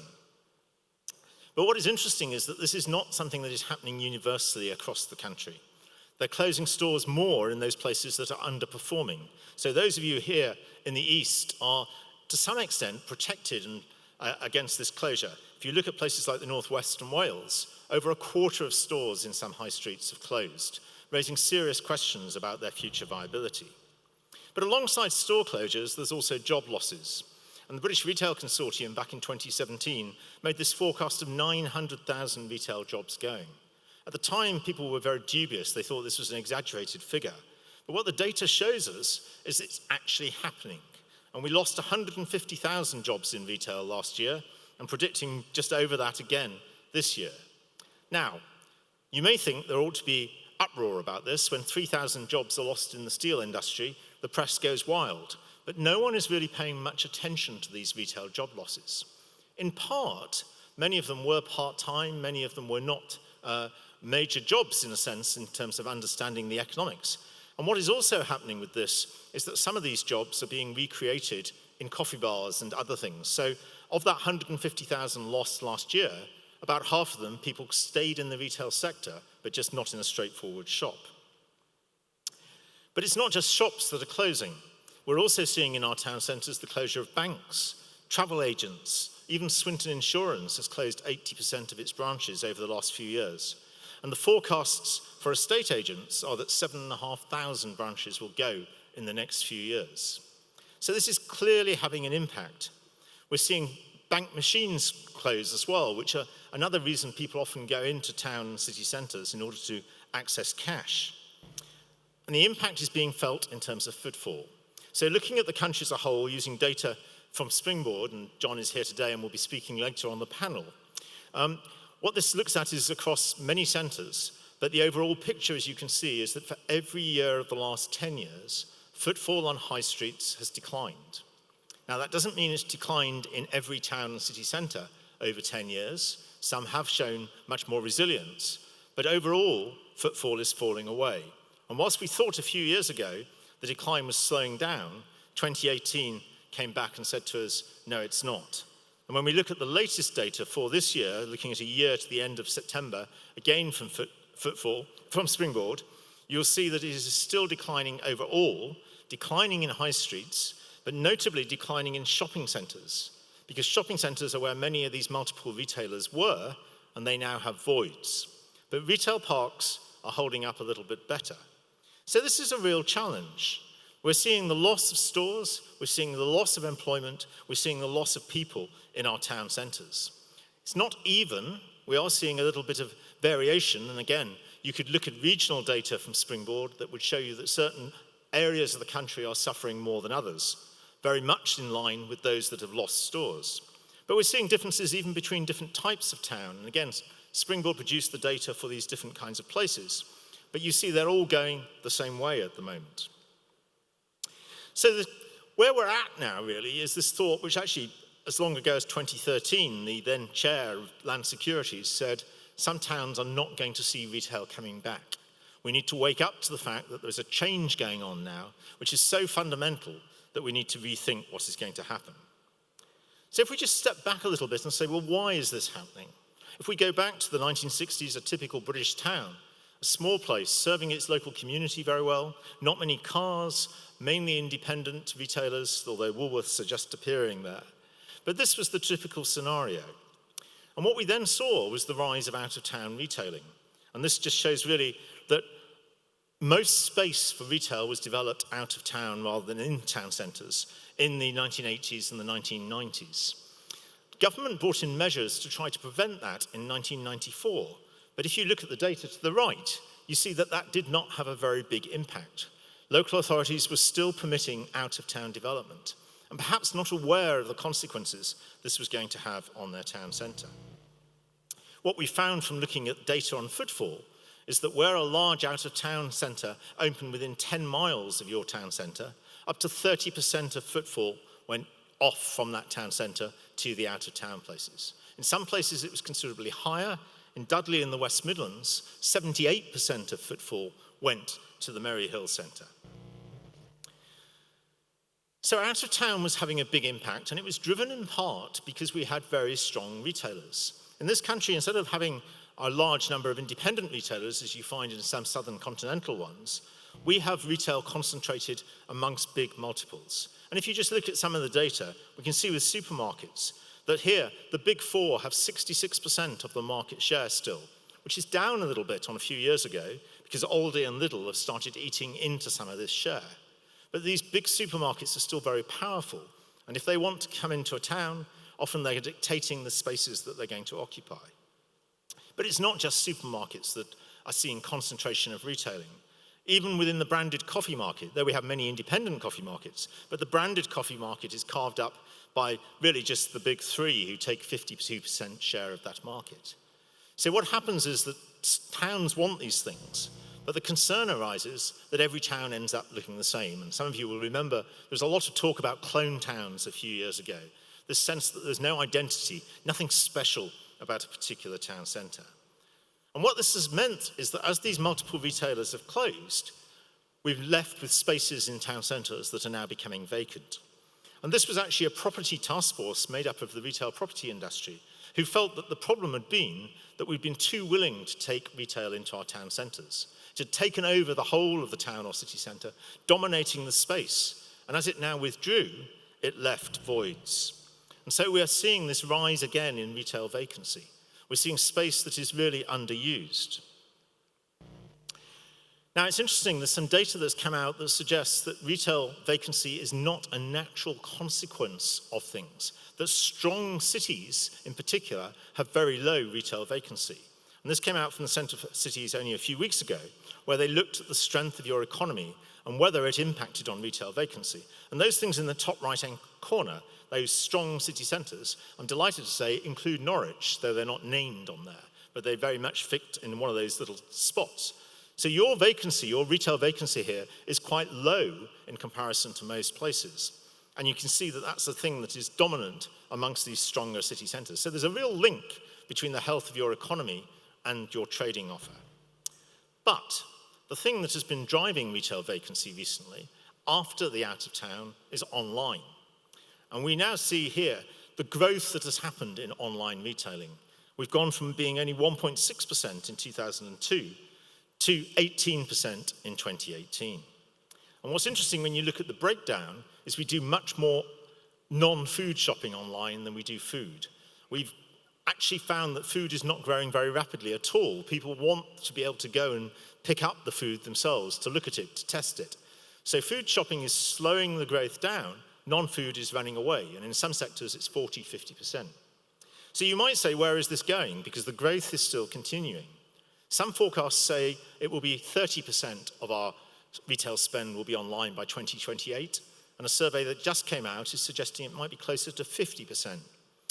I don't believe the 50% because it would mean a fundamental change in how we shop for food, but it's a very significant growth that is set to continue.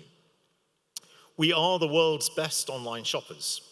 We've adapted to this much more than any other nation, partially because we have strong multiple retailers who invested in it, partially because we have the logistics of the motorway network and everything else, and partially because we're a nation of credit card holders, much more than, say, the French or the Germans. We can actually spend in that way. So this is good for our GDP, It's just not good for our town and city centres. And what it means is spend has gone out of town and city centres. So back in 1970s, about 75% of retail expenditure was in town centres. The rest was in catalogues and neighbourhoods. But this is slipping away. Less and less money is being spent there. And what this is now questioning is whether or not the value of property in town and city centres, the retail property, is sustainable. So this was the Royal Institution of Chartered Surveyors at the end of December last year, and they said that actually we cannot go forward with these upward-only rent reviews. We cannot go forward assuming that the value of retail property is as strong as it was. And you may have seen that in Kirkcaldy in Scotland, a shopping centre there, which was built for £4 million, went on the market with a reserve of just £1 and then sold for 310,000.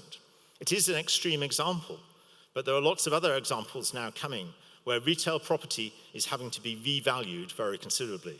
This may mean that it is then available for other uses. But it isn't just in town centres we're seeing this problem. We've been looking at some of the out-of-town places as well. This is a shopping centre just outside Salisbury. And what you find when you look at this is that some of these businesses, particularly the discount retailers, not only in food but in other products as well, like B&M Bargains, are actually trading well and are putting out positive signs. The vast majority of retailers on this estate and lots of other estates are putting out profit warnings and are in danger of potentially reducing their store numbers. What happens to these estates when large numbers of them close? Will we still have out-of-town retail parks in their current form by 2030? Already we're seeing food and drink replacing some of these retailers, but the future may be that these places become sites for residential development and other things, and the existing retailers move back into town and city centres. And in America, it is even worse. I said we'd come back to America. You can go to websites and find lots of information on dead malls. There are over 300 closed malls in the States. They think another 300 will close in the next 3 years. There is no demand anymore for retail space in the way that it was provided in the past. So the writing is there on the wall that this may well happen to our retail parks and out-of-town places. So you might ask, what is government doing about this?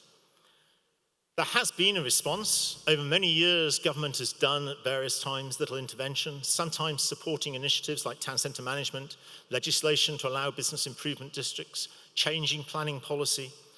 The Porter's Review, you will remember, with quite a lot of headlines at that time and a lot of publicity. But throughout all of this, as you've just seen from my data, we've lost spend in town centres. These measures didn't stop out-of-town development. And a year ago, just over, Bill Grimsey published his first review, 3 or 4 years ago. He came back and did another review last year. An ex-retailer, he said, really, government has got to do something and take action. And what we've seen in the last 12 months is a response from government. These headlines have hit home. And so we have actually seen both the Select Committee looking at the future of the High Street and government pledging funding. And quite a lot of funding. You may have seen that, in fact, there's 3.6 billion made available for towns in England. 1 billion of this is for the Future High Street Fund, so very dedicated to town centre transformation. 101 towns have been shortlisted to receive funding in the first round. There will be another round in 2020. And then the Towns Fund is for wider infrastructure investment in towns, of which only about £1 billion has been allocated so far. But there will be more money for towns. And alongside that, the government decided to establish a High Streets Task Force because they felt they didn't have the knowledge and expertise, either nationally or locally, to bring about this transformational change. So the High Streets Task Force has been set up, led by the Institute of Place Management. We've put a consortium together to bring in the professional bodies, the experts in planning and design, to bring in suppliers of data like Springboard and Maybe, who supply us with perception data, to bring in statisticians and others who can handle that data and understand it so we know what is going on in our towns and cities, and to bring in networks like the BID Foundation, ATCM, Civic Voice, and young people through the teenage market, so we can reach out to as many different players and people in the country as possible who are doing change in high streets. What we're actually been asked to do by the government is over a 5-year period to provide support to local authorities, to develop local place leaders, not necessarily those just in local authorities, to coordinate a national approach and provide access to data and information. So it's a big task. It will take time. But one of the key things is the way that we'll be doing this is in a number of different things.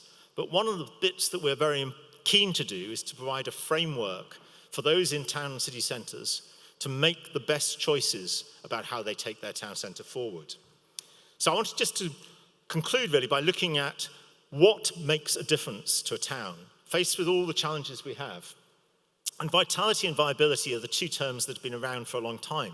That a place should have busyness, which is vitality.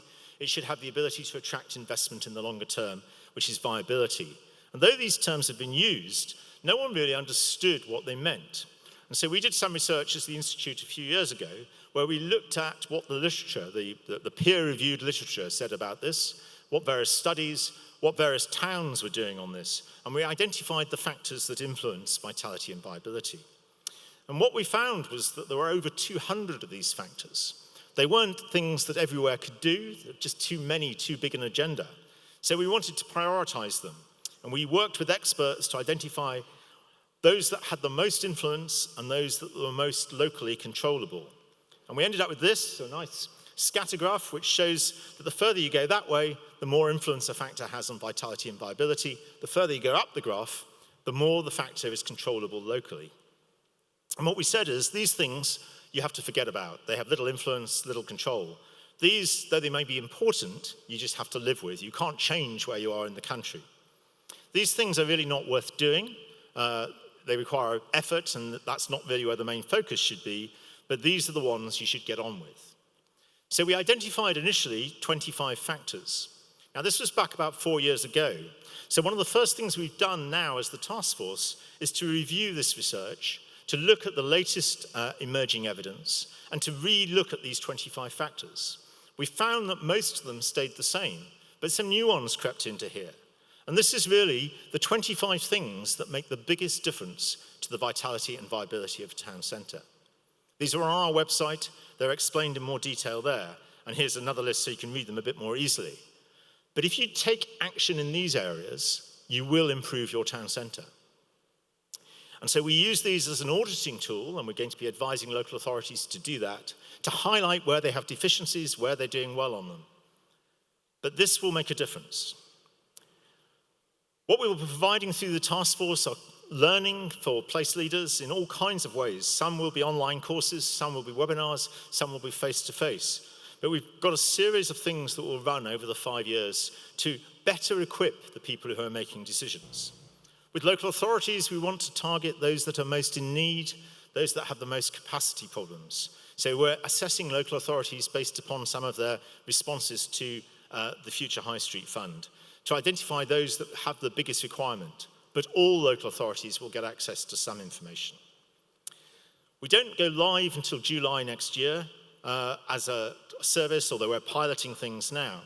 But it's this idea that we'll provide support, and we will also provide data and information to 1,000 towns across England, which will allow them to make better decisions about their place. So what are those decisions? What process should they follow? And we think it's important that places, first of all, understand their place. And you need to look at how that place is used.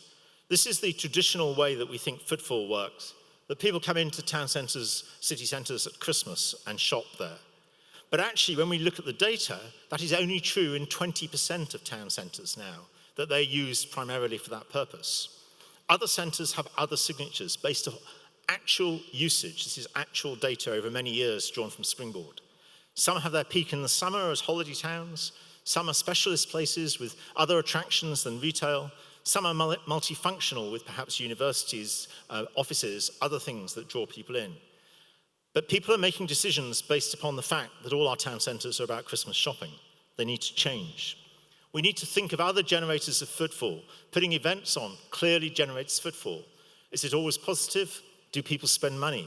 And part of the data will explain that. We can look at things like markets that influence footfall. You need to understand what impact anything you do in your town has on footfall. And we need to understand as well perceptions. So part of what they'll get through the dashboard is feedback from social media on people. And it will be in this sort of form. This is an extract from our dashboard showing the footfall, but it will also show social media and other factors that influence our high streets. So we have to understand the town before we do anything. But we also have to understand who that town is serving. And what do we know about the community? We know that the community is changing. We know we now want to shop not just between 9 and 5, after hours, Christmas markets, all kinds of things. We know the population is growing, so there's more spend. We know the population is aging, and this has real consequences as we think about the future of our cities. Do many of these older people want to live in and around your city centres? We know the population is changing its attitudes, and we already touched on climate change. There's the thought we've reached peak car. There are actually things are going to happen that will mean that we don't drive as much. And young people are already not driving. This data showing people with driving licenses shows a clear drop-off amongst young people. So this is a real challenge for the future of our centres, and a challenge, obviously, for retail parks and out of town. So we need to understand that community, but we also need to think about the opportunities for restructuring. As space becomes available in city centres, what do we do with it? And we've touched on the idea of technological change. We've touched on the idea of how we find charging points for electric vehicles. In some places, we're now thinking cities of mobility as a service. This is happening in Helsinki. You don't think about having a car, you think about paying a levy each month, which allows you to plan your journey on an app and travel around the town using multimodal transport. We're going to see the rise of driverless vehicles coming in, and this is an Uber driverless taxi. 3D printing, which will bring micro-manufacturing back into town centres. We're going to see the Internet of Things and robotics and AI. All of this in the next 10 years is going to have a huge impact upon businesses in town centres and on the town centres themselves. The knowledge a retailer will have about you will be much greater than now. And if you think this looks like a pie in the sky, it's not going to happen, there's already change going on in the way we shop online. Though we shop much more online, look at this data which shows the switch from shopping off a desktop or a computer to shopping by mobile for 2 major retailers. That's happened in the last 6 years, and most of us haven't realized it. So what is the future? Well, we are seeing, despite all these multiple retailers close, independent retailers opening in towns and cities across the country.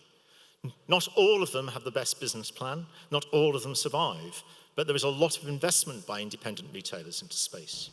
We are seeing online retailers come into town centres and opening in quite large numbers now across the place. We are seeing changes within retail itself, and I'm pleased to be here in Norwich because I talk about the sharing economy and cite you as the great example of the UK's example. So you understand that change that is happening. Even John Lewis is now buying back clothes as of this week. But we're seeing more emphasis on retail as personalisation, much more about looking after you as an individual. We're seeing Retail Plus, all kinds of added services related to retail, where you learn to bake, you learn to sew. And we're seeing retail as a destination and an experience. And the emerging trends that are coming out of the US now are saying that these big retailers, including the online retailers, want to create immersive experiences. They want to contact customers, therefore they will invest in bricks and mortar. But because they have so much data now, they can choose much more about where they go. And the thinking is that they may well choose places where there are other retailers of that type, that's the assortment bit, or where price is most important, because they'll know how much spend you have. So we'll see what those trends do as we go forward. But this is what we're also seeing from towns and cities across the country, a desire for non-retail things, things that are not just retail in our town centres, and the space may be created to have these as we go forward. Big mix of things, including convenient and flexible workspace in our town centres. So our future for our city centres, I think, is as multifunctional places. We think there's 2 other things you've got to do, and I'm going to be very quick on these. One is rebranding, positive and effective messages. I think you're doing that well here. You're sharing Norwich City is something not just being communicated by one organisation, but by all of them if you search widely.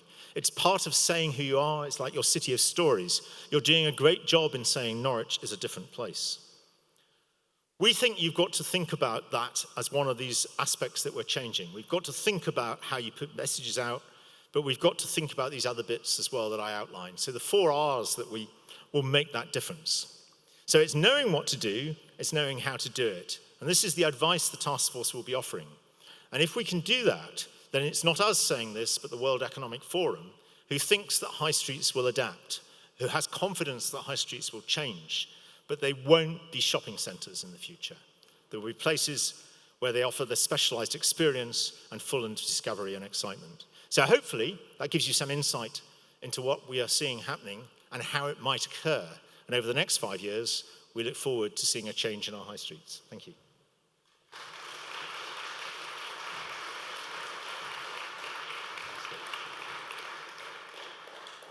That's really good, Simon. Thank you very much indeed for that. I think we have mentioned the Sterling Prize already today. The Goldsmith Street project, the most energy efficient houses ever built in the UK. We're going to hear more about it now. So please welcome David McHale from McHale Richards Architects, Councillor Gail Harris and Andrew Turnbull of Norwich City Council, who will give us, I'm sure, all the details that we need to know. Please welcome.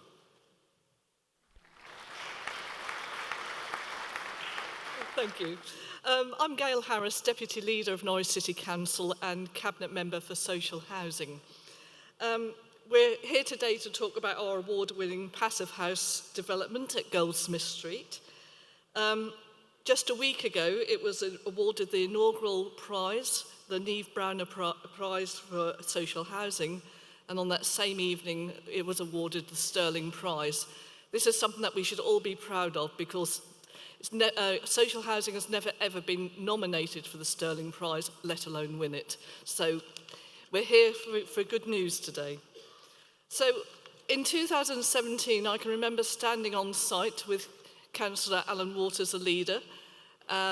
We were given 2 very new shiny spades, and that was the start of the work beginning at Goldsmith Street. There's been a lot of challenges. It was a long while since the council had built housing on this scale. We've now completed 93 houses on this site. There was a lot of team working, and we've talked about that in many aspects this morning. There was the belief in social housing, and a council who knows the benefits to our residents, and the architects who had the same ethos as ourselves. So we had ambition. We had a cabinet member who had ambition. Some would say too much, as someone sitting not too far away. But, you know, we were going to build. But this was all done at a time when local government funding is seriously under attack. When the government talks about a housing crisis, it's not actually helping local government to deliver.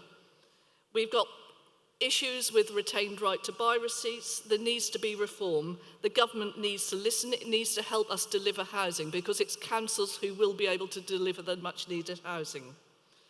So this is about creating good quality homes and a community, about building and sharing our success with other councils as well. We're very, very open to trying to help other councils to go along the same path as we've done and to help them deliver at pace. But from my personal point of view, as well as receiving the national awards, and there have been quite a few of them, let alone for last week, we've created a neighbourhood. We've created good and safe places for people to live. And it's when you hear the stories from people who've now got money to spend on food, money to spend enjoying life, and we know that we've done the right thing. These houses are so energy efficient that people are saving up to, well, we think conservatively, 70% on their fuel bills, which is quite amazing.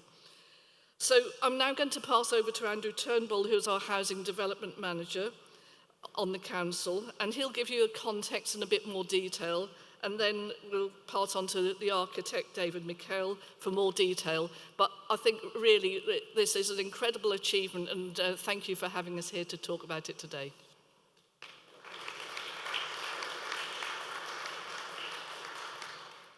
Thank you, Gail. I'm going to leave David to go through the real detail of the scheme and show you the wonderful slides and pictures that we have of the scheme. I just wanted to set a bit of context around, you'll hear us talk about it's taken us 11 years to get to this point. In 2008, when I started at the City Council, I was given this site on my first day. We were working with 3 local register providers at that time. Government finance at the time didn't enable us to build ourselves, and so we had 3 local RPs bringing this site forward. We wanted to set something that was a bit of an exemplar for the city and not just have our usual small infill sites. This was our largest site that we had taken forward through the partnership. There was a couple of key people within the City Council who took the decision that we should actually run an RIBA competition to select an architect for this site, as we saw it could be a benchmark for future development. That RIBA competition, our design and conservation officer wrote the design brief for that. And if I just read the vision of what that design brief stated, it was to provide a thriving, sustainable extension to the existing community by creating a place that allows for modern living, but also enhances and fully integrates with the existing neighbourhood, where residents feel safe to freely move around shared public spaces and feel comfortable in reducing their dependency on the automobile. I think for me, we've ticked every single one of those boxes on this development. We had an ambition on this site that we would deliver around about 100 council homes. In reality, we've got planning permission for 105. We've built out 93 to date, and we hope to do a future phase of the remaining 12. We set a vision for not just having a flatted development. We knew this was going to be relatively high density, but we wanted a real mix of family houses as well as flats to meet our housing need. We wanted a vision of high quality of design, and there was an actual phrase within the design brief that said, this could become an exemplar of good social housing with the potential to win architectural awards. Again, I think we've ticked that box. I think for me, one of the most successful things that we've actually achieved on the site is, as well as the houses, it's the spaces in between that have really sort of helped foster a sense of community. Seeing children play every time I go out to the site is what really sort of makes me think we've done the right thing with this development. When we did the consultation, we were a little bit concerned because some people were talking about issues with parking. Again, one of the really interesting things on the development is I've been there day and night, and we've actually had no complaints about parking. There's plenty of spaces, and I think reducing our reliance on car is something that we need to look forward to on future cities, and I think the gentleman with the taxi firm is part of the solution to that. I think you've probably heard enough from us at the City Council. What I'd like to do now is pass over to David McHale, Director of McHale Richards Architects, to take you through the real detail of the scheme.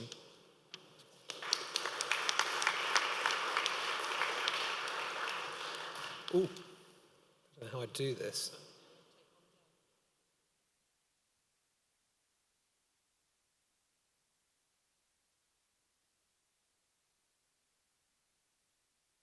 I don't want to plug it in. You can leave that there. I know. I think that needs to just stay there. To one side. It's all my fault. I didn't get around to printing out what I'm going to say, so I'll just slip that next to it if I can.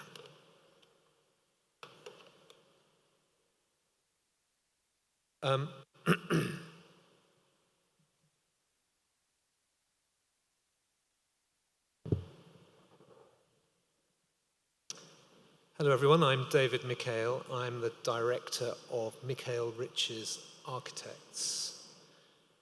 Thank you for having me here today. I've been asked to talk about Goldsmith Street. Some of you will probably know that it won the greatest architectural accolade in the country last week, the Sterling Prize. Obviously, we're chuffed to bits.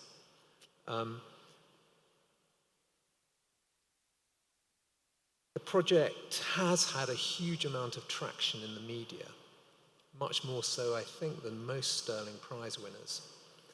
And it's touched many people, and I think many of us here today, I suspect enjoying, successful lives and careers, have been touched somewhere along the way by council housing, whether it be parents, grandparents, even great-grandparents. I certainly know I have. And, you know, we forget that, I think, as a society too easily.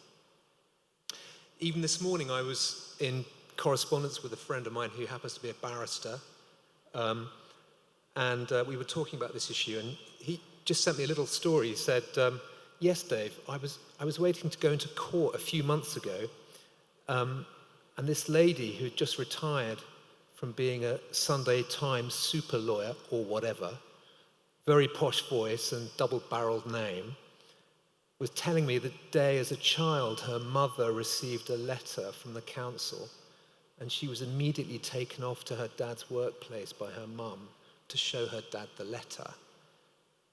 They'd got a council house, and the family was so elated.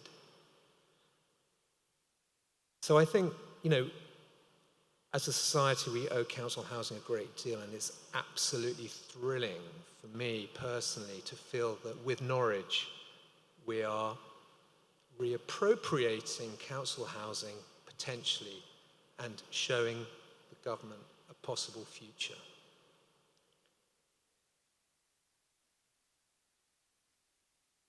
I think it's council housing because of Norwich's vision.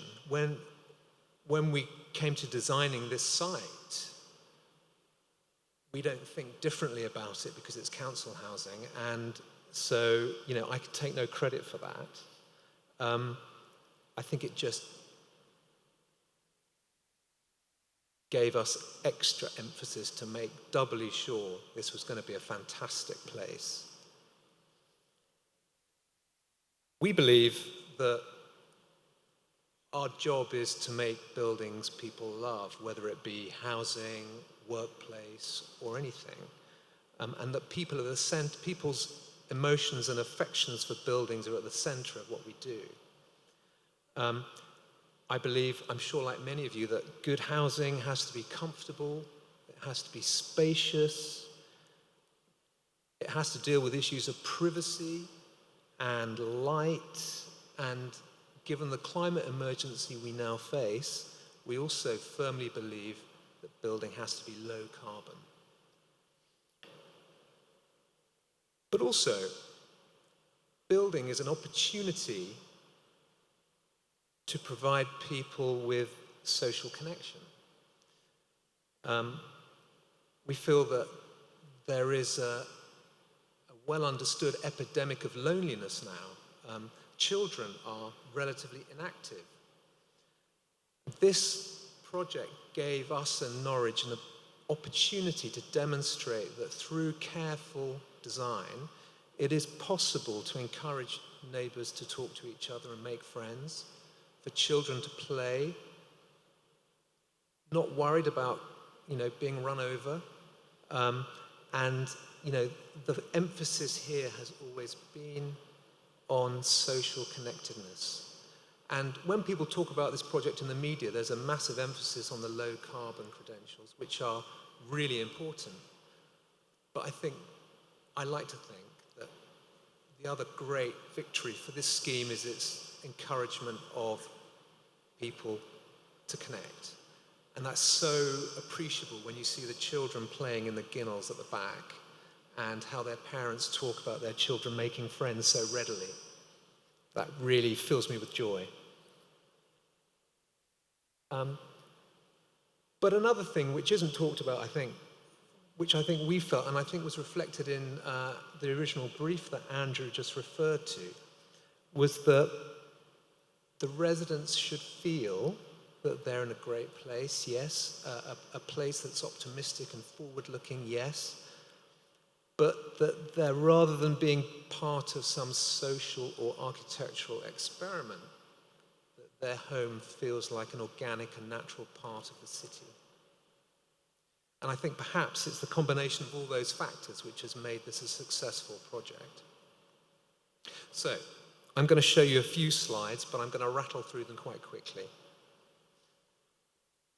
I think it's important to understand that this project didn't come from nowhere. It came from previous work we'd done already in Suffolk. Here's one it's in a village called Elmswell, very low carbon, and we took a lot of the learnings from that project and applied them to Goldsmith Street. This was a scheme for 28 homes, 2004, a very, very green agenda, very low carbon both in its use but also in its material construction. We used sprayed hempcrete into timber frame. Houses were arranged in terraces of 3, like oversized barns, if you like, and all were very carefully arranged around the site so that they didn't overshadow their neighbor. In other words, we were looking to harness the free energy from the winter sun. And what was really unusual about this project was that we had some PhD level post-occupancy analysis. A young man who was working for our engineers at Borough Happold spent 2 years analysing energy use, water use, etc. There were some things that didn't work so well. There were some things that worked really well. And what the main learning we took from this project, thanks to his analysis, was that our solar approach to master planning, in other words, making sure that buildings didn't overshadow each other in the winter, that a majority of the habitable rooms, like kitchen dining rooms, face south, was very successful. Fuel bills were very low. And so that was something we really wanted to bring to our approach at Goldsmith Street. So, what is it? Goldsmith Street is, as Andrew says, currently 93 homes, hopefully soon to be 105. It's 100% Passive House certified. I think that makes it the largest Passive House scheme currently built in the UK. That's no mean feat, because certification requires incredibly high levels of testing. In other words, buildings have to pass very stringent regulations which are tested after they're finished for things like airtightness. Started in 2014, I think we got the call saying that the project was resurrected. It's finishing now. In fact, I think people have been given their homes all the way through the last year, haven't they? Beginning of 2009. And the tenure, and this is really unusual, is 100% socially rented. Another bit of leadership I think that the council showed with this project was to say, okay, how are we going to ensure the delivery of such a high standard? Norwich took the decision to not go down the usual route, which is called design and build, but to actually take more risk themselves and to allow us as their architects and leading the design team to do what's called a traditional contract. And that is highly unusual, but it's led to the fantastic build quality that you see when you go down there today. It effectively means that we as the architect team are able to police the whole build process all the way through to handing over the keys. That's, I mean, if you were in the RIBA hall, when we said that at the Sterling Prize, when Annalise said that Norwich had procured this through a JCT traditional design and build contract, it doesn't sound very sexy, does it? That got the biggest cheer of the night. Because that was about, you know, clients trusting architects and the professional team to deliver. And I think this is really important.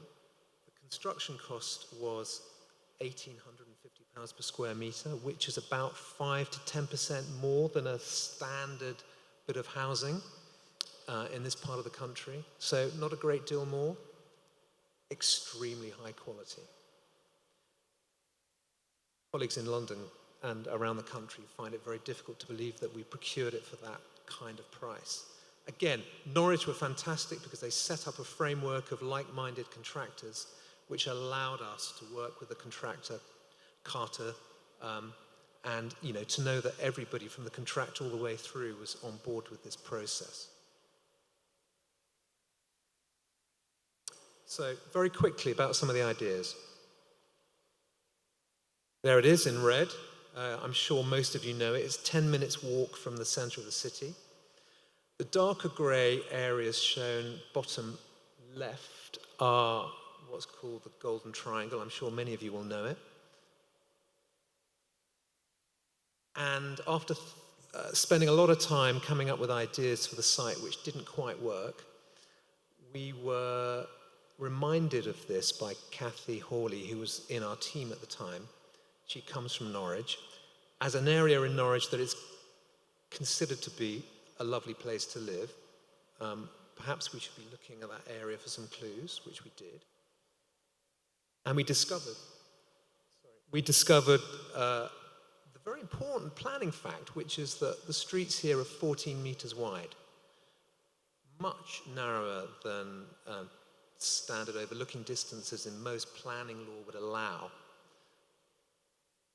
So we took this learning and applied it to a master planning process for Goldsmith Street.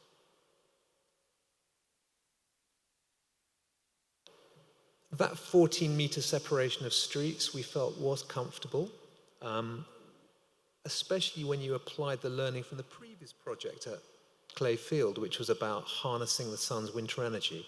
And so what you see in this diagram is a series of very carefully calibrated roofs, streets, etc., which engage with the free energy of the winter sun. And that's what it is. So the yellow are 2-bedroom houses, the blue 1-bed flats, and the brown 4-bedroom houses. There's a very strong emphasis on play space, which we talked about, but also greenery generally. And the council were excellent at considering work outside the red line boundaries. So there's a very clear set of connections. There's one up here through to Barnabas Church, and right through the middle of the site. This new green space here continues down through another park to the Derham Road. So the site is very well connected.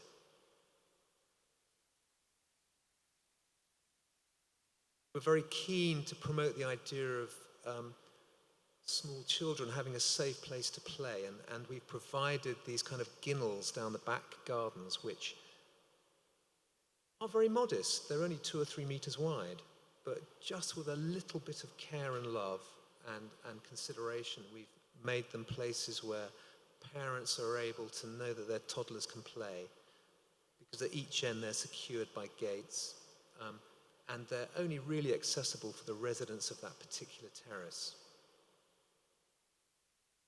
It's an early CGI we did, and here it is built. Another idea was that flats, which were required as part of the brief, should have as much sense of individual ownership as possible. In other words, that if you lived on a second floor flat, perhaps it would be nice if you had your own front door at street level and your own staircase taking you up to your own flat. And this is a drawing which shows the 3 one-bedroom flats stacked one above the other. And they're color-coded to try and explain how you get down to the street. So the yellow one is the second floor flat. It has its own balcony and its own staircase taking you down to the street. So its door onto the street is there. So you come up, that's your first floor landing, you come up again, and you arrive at your flat. And the same with the first floor flat in that kind of blue color you see. The purpose of this is to minimize internal shared space, which, as we know, tends to be expensive for local authorities and any landlord to maintain, tends to have more issues around kind of conflicts, and is often unloved and can feel slightly municipal. Instead, with the expense of one more staircase, we have the opportunity to provide people a sense of individuality and dignity, I think, but also the benefit on the street of all those front doors, animating streets, making people feel safe, is and to feel part of their community, I think is a great attribute. So I'm very pleased with this. And so the flats occur at the end of terraces. They kind of bookend terraces of houses.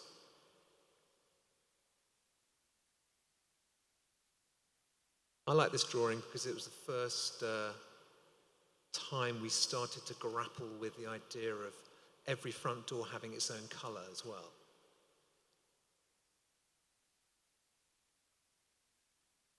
And that's seeing the same thing having been built.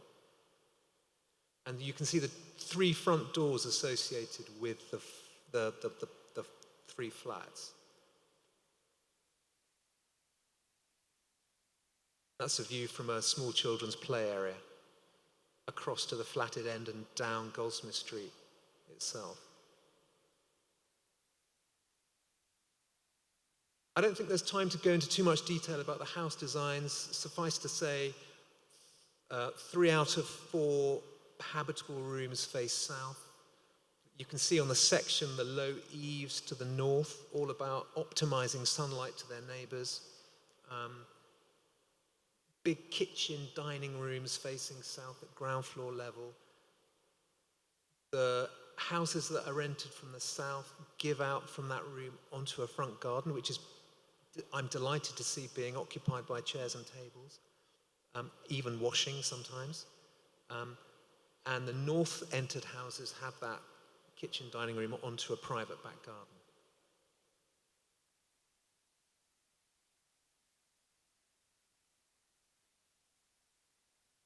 And I think I would just like to play a short film for you to finish off, which I think is more eloquent than I can be about the scheme. So,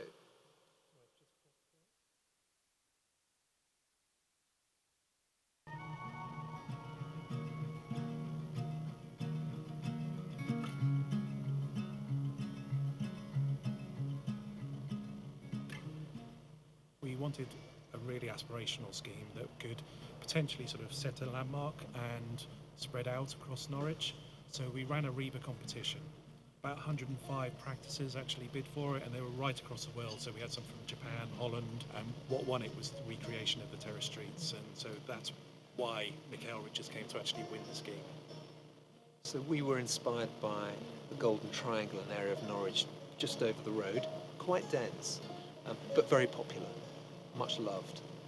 Like the Golden Triangle, the streets here are 14 metres wide and the backs are 14 metres. There were some concerns perhaps about traffic going through, so that was all built into the design to slow traffic down. You can make fabulous places by looking at the landscaping in between. What it does is it really enhances the scheme and linking it through to existing properties as well. I love the brickwork. It's just lovely. Plants, trees, paths, it's all set out really nicely. Even the materials, a lot of people say walking down the street it's like being in Holland. And we thought of the flats at the end of the terraces as kind of large houses which just happen to have flats in. We wanted people to have some of their own space, so whether it be a garden or in one of those fabulous flats, they've got balconies. Well, it's just lovely. I can have friends round, cook food, see a bit of life going on. There's a bit of nature as well. We said those 3-storey block of flats, could we do it with no communal area so everyone has their own front entrance? Whether they be in a flat or a house, every resident has their own front door which is unique to them. It's their own colour even. 4 out of 5 of the habitable rooms in a 2-bedroom house face south. The front gardens are designed intentionally to be quite livable. People doing different things in their gardens, children out playing. I mean, it's just absolutely fantastic, and it's what we'd hoped for. You quite often go over that bit and play, don't you? Yeah, on the green I and go that. over on the green, take these 2 over. I play out very safe. We're literally dead in the middle of everything, aren't we? Yeah. Nice area in general. Oh, here comes the other ones. All the houses, as well as having back gardens, also have access to a kind of shared ginnel. And that ginnel is intentionally thought of as a place for small children to meet. I'm a painter and decorator. I mainly miscoated pretty much every single property here. I've been in everyone's house. That's Nevaeh, our little girl. She's 3. She's living the dream. It's lovely. We come out here near enough every evening. And all the kids play up and down all the time. Scooters, bikes. We've had water fights out here, haven't we? Yeah, it's lovely. It feels like you're on holiday. It's lovely when you come out here and you see the children playing up the back alleys, knowing that they're really safe because of the gated areas. We spoke to a lot more people out the back here through their kids playing out here and our little girl playing out here. And having a nice house, it's nice to make it look nice as well. And getting one, you want to look after it well, so. Yeah. All the houses have a really lovely timber staircase, timber handrail, which leads you up to a super large landing, which is big enough for a study area or even a spare bed. It's nice because if one of us is bathing her and the other one could just sit on the sofa, it's just nice that you've got that area to do that with as well. The original scheme was a sole again scheme. And we said, well, that kind of works for passive house. Could you just make it passive house? You know, just a sort of an easy thing for them to do. But they really embraced it as well. We brought on side Warm, who are our passive house designers, and actually the real collaborative process to actually make this happen. Well, we're treble glazed and we've got air heating, which is superb. They're always warm when you walk in, even when you haven't got the heating on. Should cut down on a lot of your heating costs throughout the year. It's just been confirmed to us that this is the biggest passive house social housing development in the UK. So we've got a lot to be proud of. We procured the architects under a traditional contract. We're being paid to ensure that not only is everything drawn correctly and specified correctly, but actually we have an opportunity to make sure it happens on site, which is very unusual now. They kept full control over instructions and costs and elements of the design that were sacrosanct to all of us. The building work and the architectural design, I do like it. It is modern. Yeah, it's modern, very modern. Overall costs are around £220 a square foot. Construction costs is around £185 a square foot. But when we speak to local authorities from London, they can't do anything for less than £300, £350 a square foot. Some local authorities in the north, they're thinking, oh, that's a bit expensive. So it's really interesting when you speak to different people. It feels amazing to come back here after designing this in 2008 originally, built beautifully, people living in it happily. One of the big lessons is local authorities can do it. If you give them the freedoms and flexibilities to do it, they will actually deliver. And if government wants to deliver 300,000 homes a year, local authorities have got to be a key part of that development. There's no reason why this can't be emulated elsewhere around the country. Yeah, I think I'd like to be here forever now. I'd like to think we would be. I think I will, I don't say die here, but yeah, yes, I think I'll be here for a very long while actually. It's such a lovely place. Already there's such a sense of community, which is what we'd hoped for. Absolutely. You know, good quality housing for all. It's just exciting and we're all very proud of it. There should be more of these about. It makes the world a happy place, doesn't it?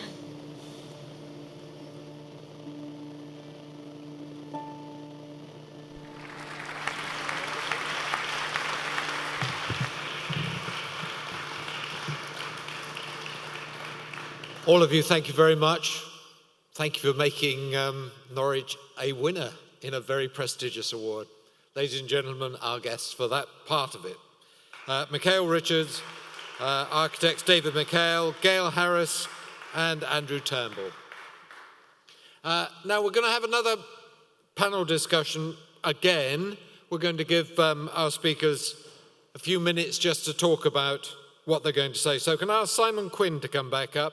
O.J. MacDonald, who's the Chief Executive Association of Town and City Management. Jonathan Burnett, Head of Division at Springboard. Tom McCabe, Head of Paid Services and Executive Director of Norfolk County Council. And David Parfrey, Executive Chair of Norwich Research Park. Can I just say as well, in your bags you have a feedback form. If you would fill that in for us today, that would help us. Where it says, Stuart White, you put 10, I think if you're marking out of 10, it's 10, that one. Are we all sitting comfortably? Yeah, have a seat and we'll give you some microphones. Simon, I don't think you need to do another 5 minutes, do you? No, okay. So who's going to start out of the rest of you? All right. Who's going to come up first? OJ, you're on first. So take a microphone. No, are you coming up here? Yeah, okay. I was going to take a couple of minutes to think of what I'm going to say, but hey, why not? Let's jump into it. So when it comes to the futures of town centres, I think Simon has pretty much just stole the show. That is as comprehensive and a narrative in terms of where we are in terms of high streets and where we are going to go that you are going to get. So what I'm going to do is I'm probably going to take a step back from that. I'm going to ask everybody to keep all that in mind, but let's take an aerial view. So less than 200 years ago, we had an industrial revolution. That industrial revolution gave birth to the modern city through industry, through new forms of employment, through divisions of labor, in which towns and cities blossomed around. Now, what I think we are experiencing now is another form of industrial revolution, one which has digital at its heart, and with things like automation and artificial intelligence to come. And when you take that bird's eye view, I think you then start to understand some of those major global trends, how it impacts place at a local level. Take, for example, the disappearance of cash. Cash, it just is. It always was. Have we ever questioned the currency we use? Well, I think it was about 2 years ago it emerged that in terms of retail transactions, less than 50% now take place using cash. That is a huge change in terms of the way we trade, and that has huge implications for all of our towns and city centres, not least the disappearance of banks, as Simon mentions, not least the disappearance of cash machines.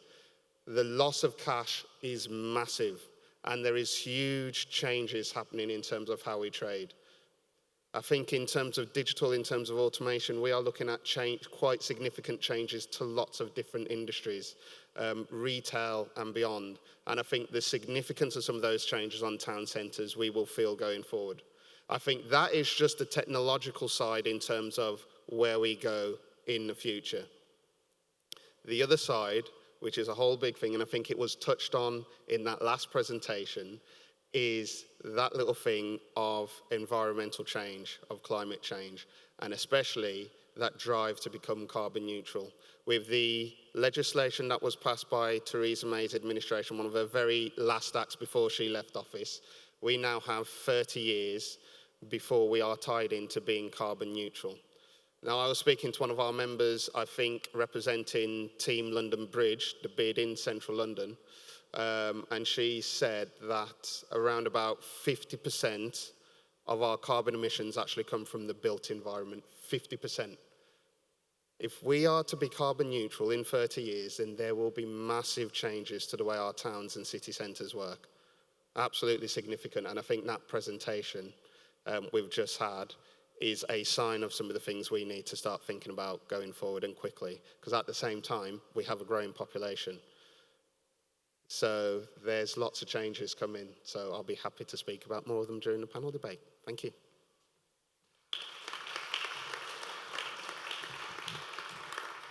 It couldn't have been better if you prepared it. So, the question we are asking in this part is, what does the future hold for our cities in the UK? Jonathan Burnett is the head of division at Springboard. Good afternoon. I did have something prepared, but as Simon spoke, I crossed it all off because it was all on the slides. Just have a quick look, really, as what does the future hold for our cities in the UK? Recent property finance company asked people in the property industry and retail, what does the future of our high streets look like? And they came back with a couple of key examples of what they could look like in the future. A lot of people came back and said more green space. So when they start developing, our high streets need more green space for that community aspect.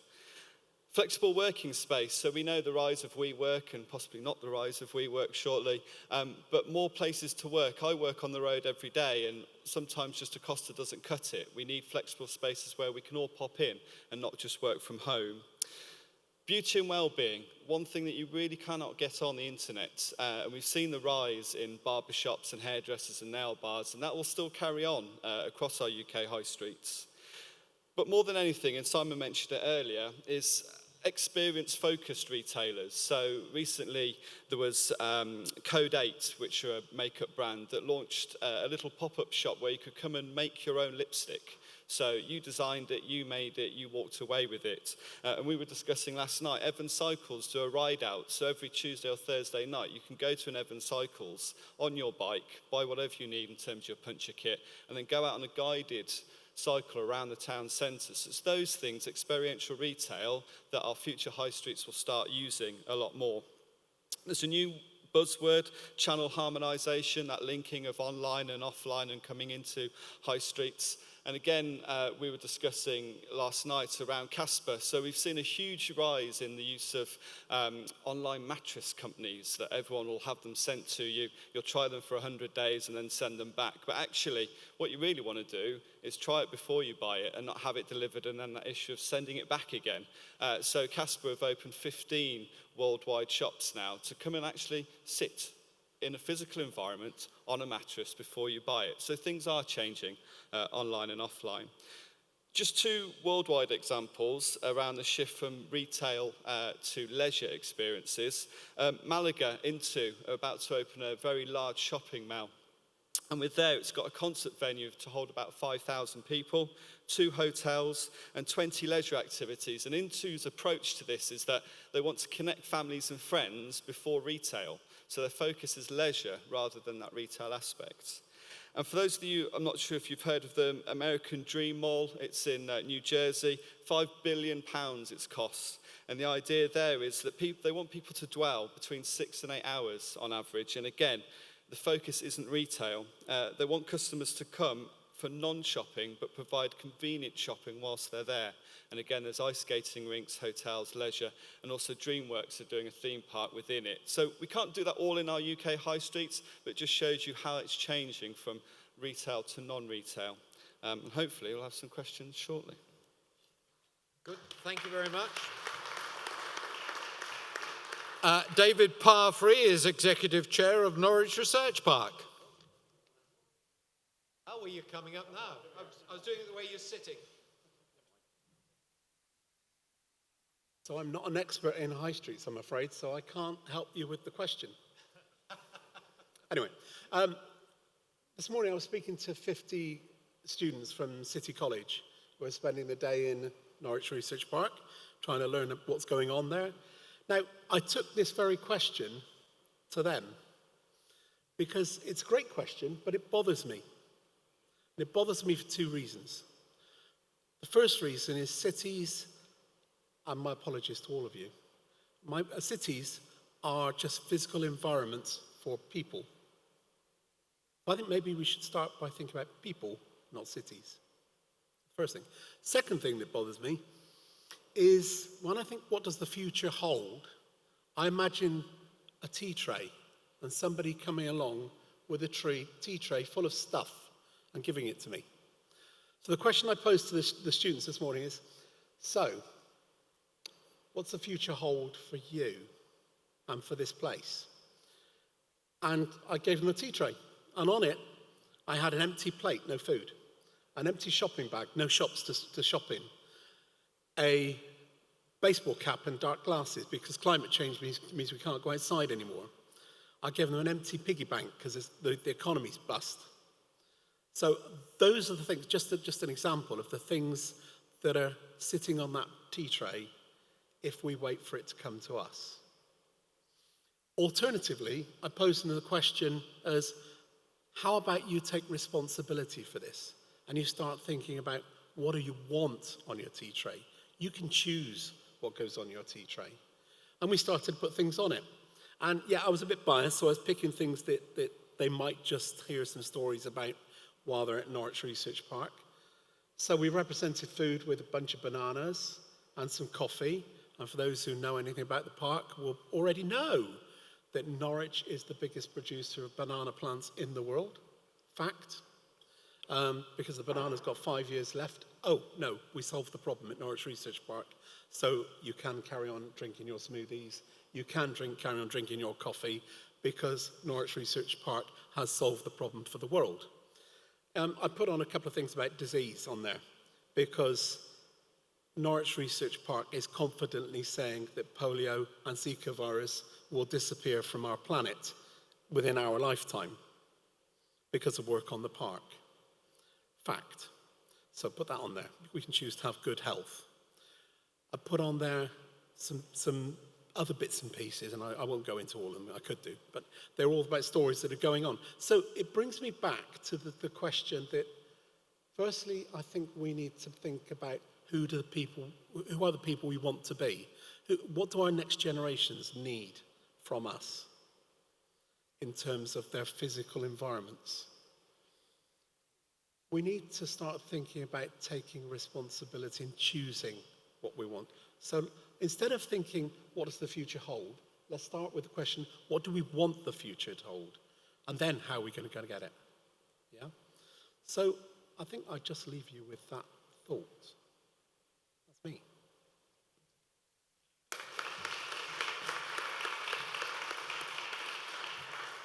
David, thank you very much.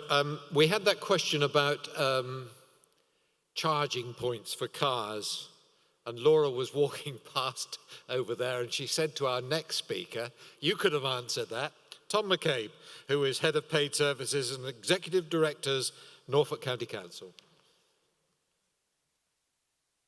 Thank you, Stuart. Good afternoon, everyone. What does the future hold for UK cities? I'm going to look at it very much from a Norwich perspective. I'm looking at the purpose. What are the things that we should cherish and protect for the future of Norwich? It's our regional capital. It's a centre of administration. It's a retail destination. It's a tourism destination. Those are part of the things that make it function and succeed as it does. It's got a large hinterland. We need to protect and improve the connectivity, the convenience of getting into and out of the city, and the certainty in journey time, so that if it takes me half an hour to get into Norwich, it takes me half an hour to get into Norwich, not 20 minutes one day, 40 minutes the next day, and 60 minutes the day after. We need to cherish and protect the pride that both Norfolk and Norwich has for the city, because that ownership and that buy-in, it's very much as someone who's had the joy of living here for 6 years now, it's our city, and we will stand up for it. Second thing I'll talk about is the community, that sense of identity within the city and within our neighbourhoods, things to protect and cherish and not to lose. Sprouston is different from Cossey, from Unthank, from Riverside, but they come together to make up the city. There's the mix and diversity of offer and population. We've seen Goldsmith, which is going to be a great new addition. We've got to think about affordability, the environment, the facilities, the safety and convenience of living in and getting around the city. It's a student city. That's a positive, but it also is a challenge from the point of view of managing that interaction between the student community, our families, our older people. But again, that's something for us to cherish and improve. Simon talked to lots of things. Accessibility, peak car. We've got to think about how do we get around the city? What are the new options rather than the old norms? Because it is about getting across and around the city, not getting into my own car necessarily and driving to my own parking space. It's a sharing city. We've got the car clubs. We're going to get the bike sharing back in. What's the next iteration of that? And my last theme is going to be around leadership. Again, picking up one of Simon's points. There's community leadership and there's civic leadership. And if I go back to two awful recent incidents in UK where we had Grenfell and we had the Manchester Arena. In Manchester, we had civic leadership picking things up and leading on behalf of the community. In Grenfell, the community had to do it itself because there was a gap there. So we need both of them. If it's our shared city, there is a shared vision. Our civic leaders have nurtured that with us, with the wider community in a 2040 vision. And I'll talk about Venice. Venice is a unique, iconic city. I visited Venice. It's wonderful. I don't know what the governance is, but it's sinking under tourism. The residents are in revolt. I'm sure nobody planned that, but it's happened. And it's picking up Gail's point. Don't let things just happen to Norwich. If it's our city, we've got to do the right thing, and we've got to shape that future together. Thank you.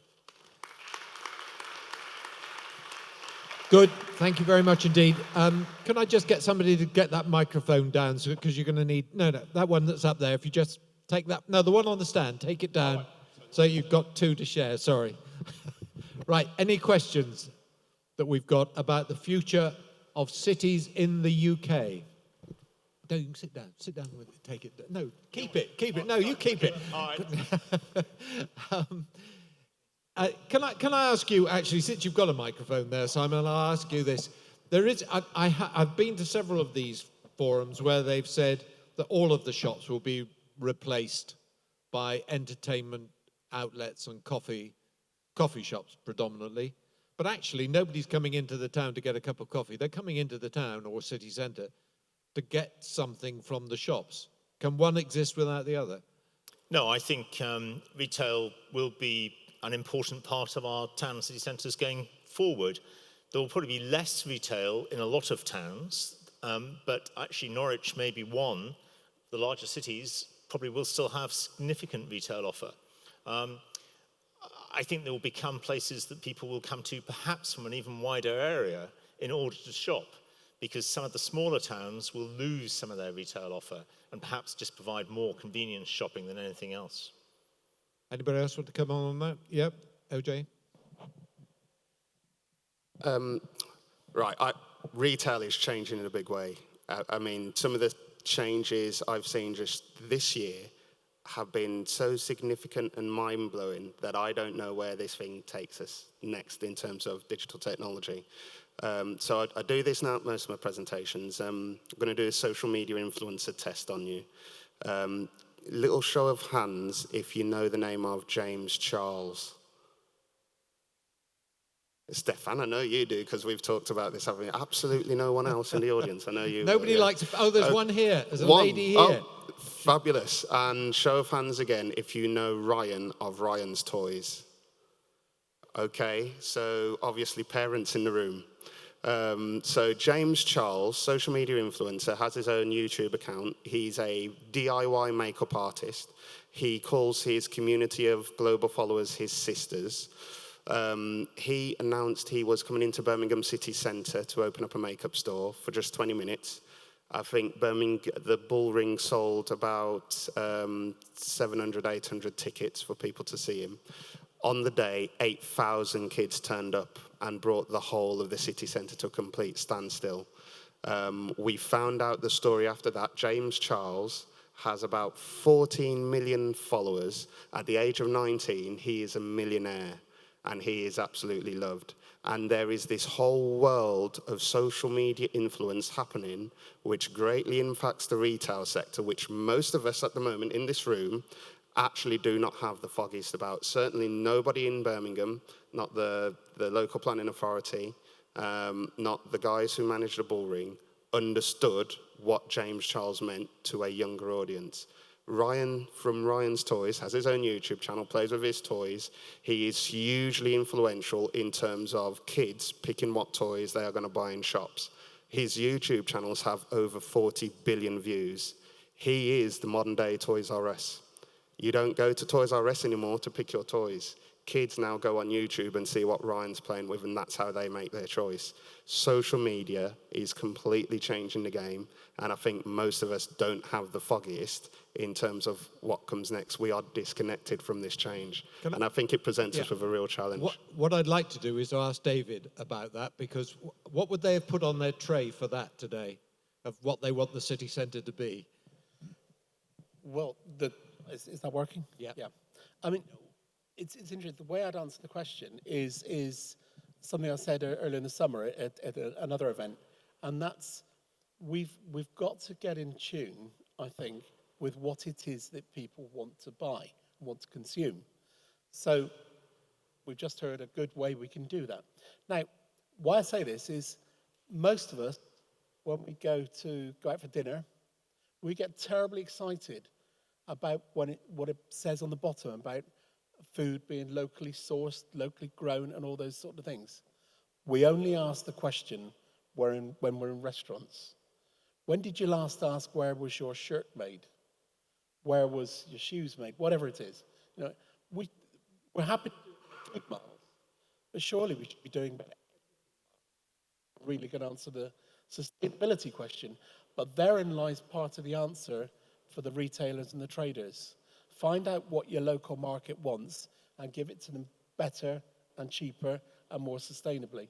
Jonathan, what OJ is saying isn't that just the commercials like Daz, Nomo, and all of that 50 years ago? It's just a different kind of advertising, isn't it?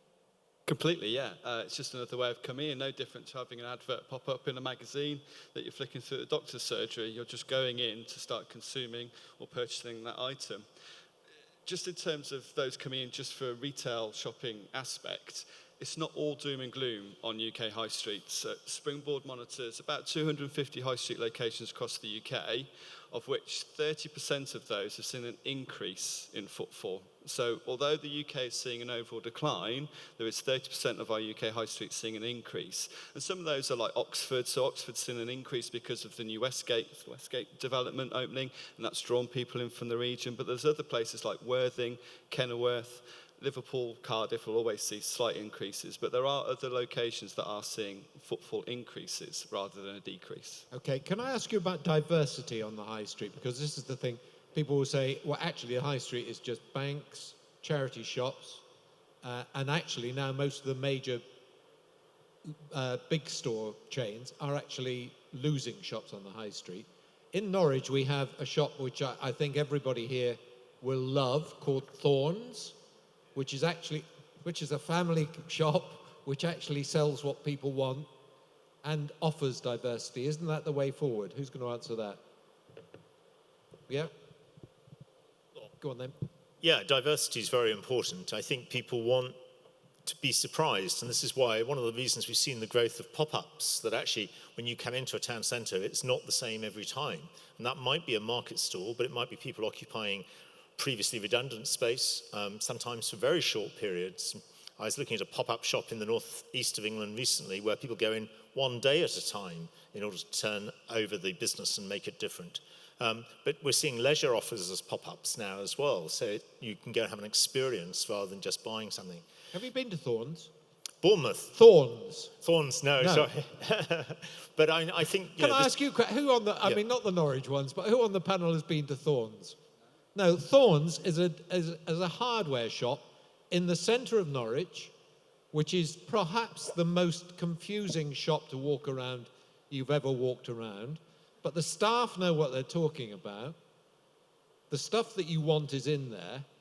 And it's quite easy to find once you ask somebody which part of the building you're supposed to go to. And it's a proper shop.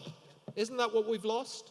I mean, we can have all of these discussions, but actually, in the end, we've lost service and proper shops, people who know what they're talking about. Yeah, I think we have lost a lot of that.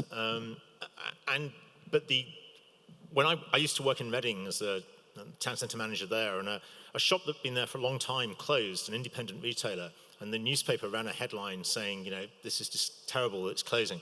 And then they interviewed the owner, and he said, well, I was closing because people didn't come in. They were all writing letters to the paper now saying it's terrible, it's closing, but they didn't shop with me. So, I mean, that is possibly part of the reason. Right, okay. Any question? Yes, a couple of questions now. Look, go on, you have a question, you're at the front. Hi. It's more a question about the future of work. And we've touched on online networks and how the panel thinks that this tendency for smaller businesses collaborating, coming together for meanwhile projects potentially, and how that's going to affect the way the city works in terms of people not being here full time, coming in for specific events, coming together to collaborate, and how that's going to sort of shift the city really in terms of, and also how people work, generally the gig economy, how that now spreads into professional services over time. So we're talking jobs, basically, and okay, who wants to take that? Yep. So a couple of things there we have to acknowledge, from the social media to what young people, tomorrow's generation, want and expect of work. and it's not necessarily up to us to dictate, but that's a ability to have drop-in communal space. That's what cities need. I know places like the NRP create that type of space. Hethel creates that type of space. You're working with people like the Norwich Universities of the Arts. We need that space to cater for different and diverse groups. So it isn't going to be homogeneous. It's going to be, it might be, what will Wensum Lodge be in 3, 4, 5 years' time? The whole of King Street, how that's changing. So that's a positivity.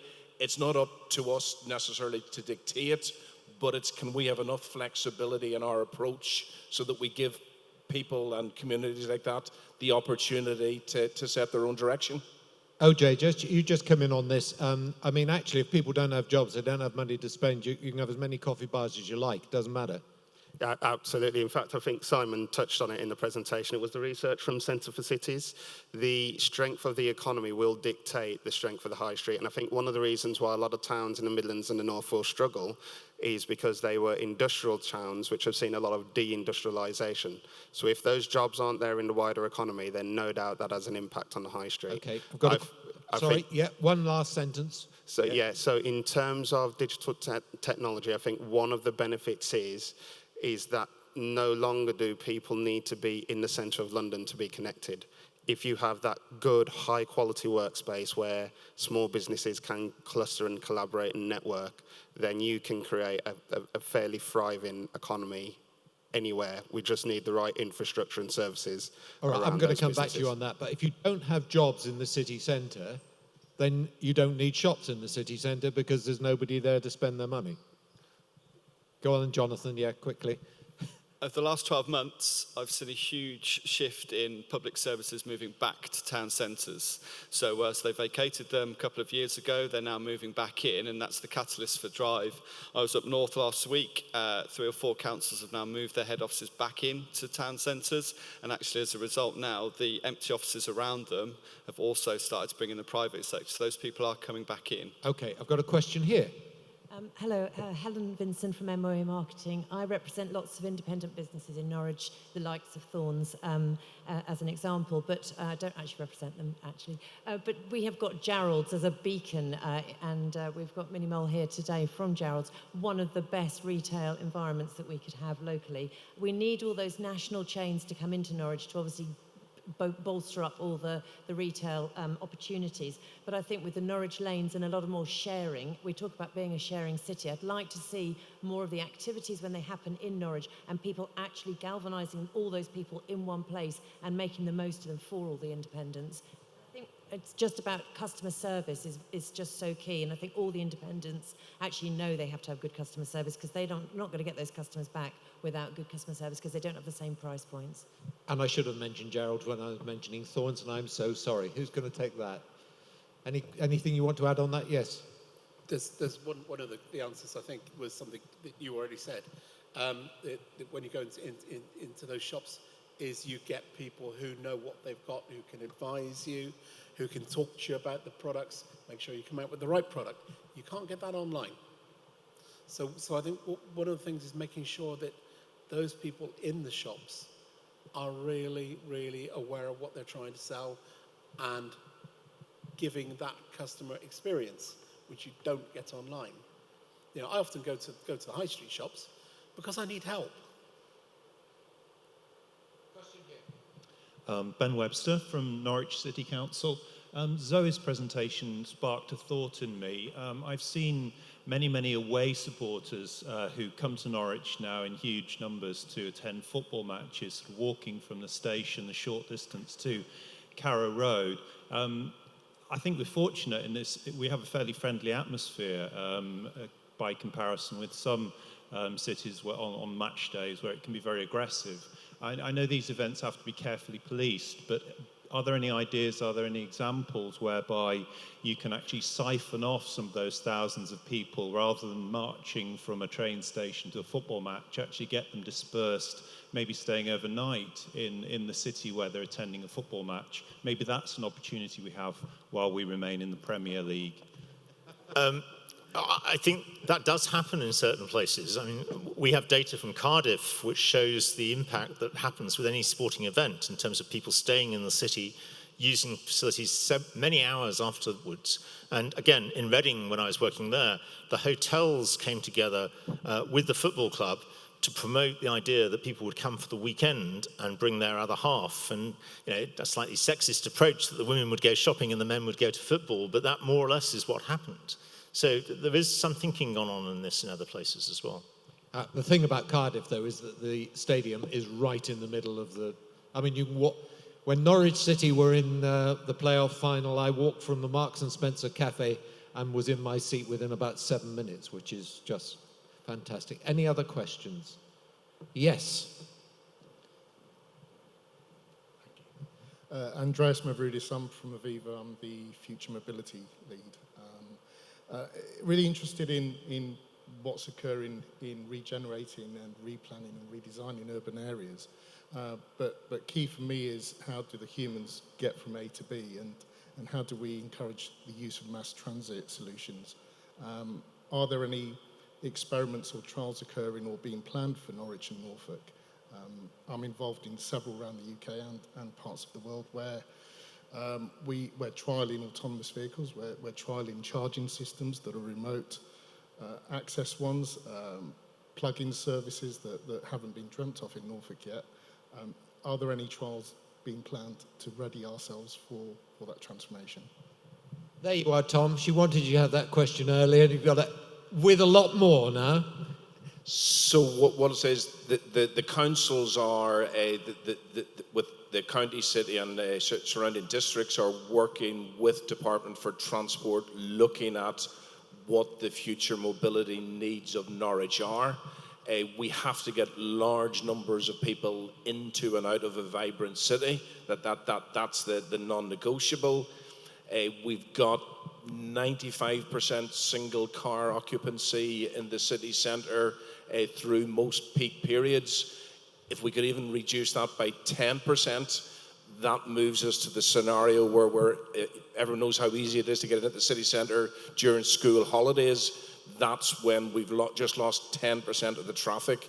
So if 1 in 10 of us would leave our single car at home, either car share, get the bus, not make the trip that day because you're working from home or you're using a different thing. I think with Norwich, I don't honestly believe we'll have an underground or a metro. I think what we'll have to do is make the best use of a modern and emerging bus technology. It would be great as and when we have a fully electric bus fleet coming into the city, and that should happen within the next number of years, I would hope. Go on, put a number on it then. It would be great in 5, Stuart, but I'm an optimist. So 10 at the... Okay. Listen, thank you all very much indeed. Thanks for your time this morning, and thank you for some fascinating facts and information.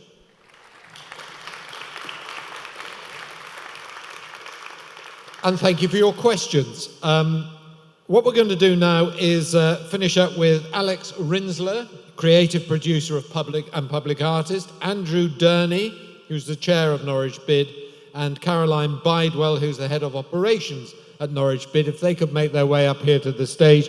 And we are calling this bit Love, Light, Norwich. Thank you, Stuart. I'm delighted to be able to announce and launch that the Norwich Bid is bringing a brand new event to the city in 2020. It's a 3-day event, and it's going to be taking place in February 2020. We're calling it Love Light, and there's a clue in the title. As Stefan said right at the beginning, the bid is about bringing vitality to Norwich and making sure that we constantly innovating on why people want to come into the city. I think as David said a bit earlier, it's all about people. If we can get people into the city, to be passionate about the city, to enjoy the experience in the city, they'll come again. They'll come here to live, they'll come here to work, they'll come here to enjoy the environment that we've got, this very special environment that we've got. So what we want to tell you a little bit about today about what's going on this festival. We hope it's going to become a fixture for Norwich going forward. And we'd like to share a little bit about how you might get involved. And it complements the whole range of activities that we're doing in Norwich over 2020. We're creating a real special year and going overboard in terms of the amount of activity and festivals and events that we're supporting through the year, and take this real opportunity to make sure that Norwich is well and truly on the map. Arts and culture, vital to any city if it's going to attract people and become relevant for people both who live here and people who want to come and visit. So over and over again, we know from the cities that we visit that this plays a vital part in our enjoyment of a city and why we go to visit in the first place. So it's at the heart of putting Norwich on the map, both nationally and internationally, give reason for people to come to the city, stay here, and to actually come again and visit us. So that's why we're investing in Love Light. It's a bright, new festival that we're going to put in the darkest part of the year in February, but link it to Valentine's Day and that weekend for 3 days that are going to be really special in the city centre. So our vision is to grow an accessible festival, the highest quality for Norwich, to drive civic pride in the city, and to become a cultural highlight in the city's annual calendar. Why a light festival? Well, globally, light festivals have a real attraction for people, and we're seeing cities using these to develop ways in which to bring people into the city. Amsterdam with its Festival of Light, Blackpool from the past is still using light in a really effective way to draw people into the city. It creates real enthusiasm, and it creates a really good way of people experiencing the city and coming back again to experience it again and again. So we know that it's a good revenue generator for the city. For every pound that you invest, potentially generates £5 extra income into the city. And we know that average visitors are going to be spending £20 as they come in to enjoy the festival. So we're not the only people who think this. The Arts Council have got behind this idea, and they're investing in city and in this event to make it come to life. And we hope that the businesses as well in Norwich have already put some support into this. Caroline will take us through that in a little bit later. And we're looking for more so that everyone can become part of this. So Love Light Norwich, it's going to be a family-friendly light festival with free installations, with performance art across the city. And it's going to be over the weekend for three separate nights. So we're hoping that it's going to be something you can really enjoy. We've done a lot of work on this to think through what are the options that we had, and we think what we've come up with is something that's going to be incredibly attractive. We went out and found someone in Alex, who you'll see in a moment or two, to actually come into the city and design something for us that would work. And we've taken his advice, and we hope to put on a really great show for you in 2020. And I think I'm going to hand over to Caroline at this point, who will take us through a little bit of the detail of the programme. As Andrew mentioned, unfortunately, Andrew couldn't be with us here today. But I will give him a little bit of an introduction. He's got a wealth of experience working in this area, working with a number of multidisciplinary art festivals across the UK. And his most recent claim is that he constructed the largest squirrel in the world in Kazakhstan. He can't be here today. He's working on a project with Blackpool Illuminations, constructing a 7-metre sun at the Empress Ballroom in Blackpool. But he did want to give a few words, which hopefully, technology being well, will work. My name is Alex Rensler. I'm an artist and producer and lucky enough to be artistic director for this first Love Light Norwich from the 13th to the 15th of February next year. I've been working with the great team at Norwich Bids and with many of you here to bring this to life, and we're very fortunate to have secured Arts Council funding on the strength of the offer that this is going to be. The function of the festival is to consider love and belonging. The Valentine's weekend is a moment when people feel isolation most keenly, and through a free trail of visual arts, installations and interventions around City Centre, a performance programme of light and fire, through community engagement projects, whether that's painted dogs or whether that's lantern parades, through a thriving commercial offer, testing a night market, bringing together retailers and restaurants, and a series of conferences and workshops called the Love Light Labs. We will be kicking off 2020 in such style. There are so many ways to get involved whether that's as an individual, as an organisation, or as a family. And I can't wait to work with you to bring this all to life. I hope you enjoy the city conversation, and I can't wait to work with you. All the best.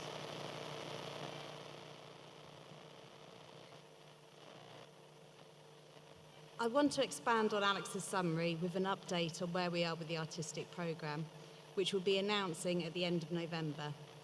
Love Light will be a mix of fire performance, a light art trail, projection and parade, with a mix of international and local artists.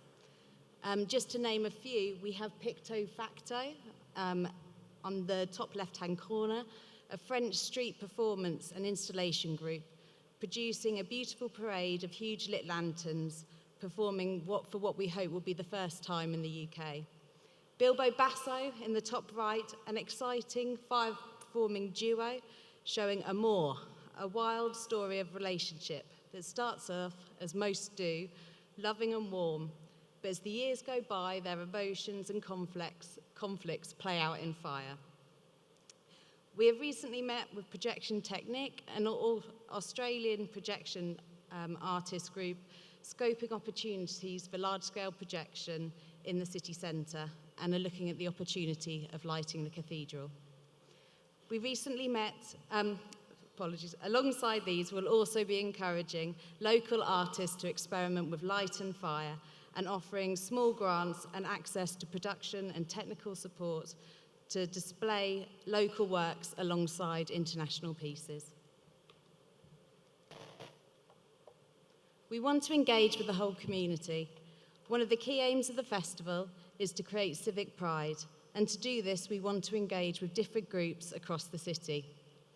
We are currently investigating the opportunity for a mass participation event, as well as projects like Window Wonderland, where local streets will be brought to life by residents who can change their windows into light boxes, as well as Night Kicks, a project exploring a partnership with the Norwich City Community Sports Foundation and a UV football tournament with schools.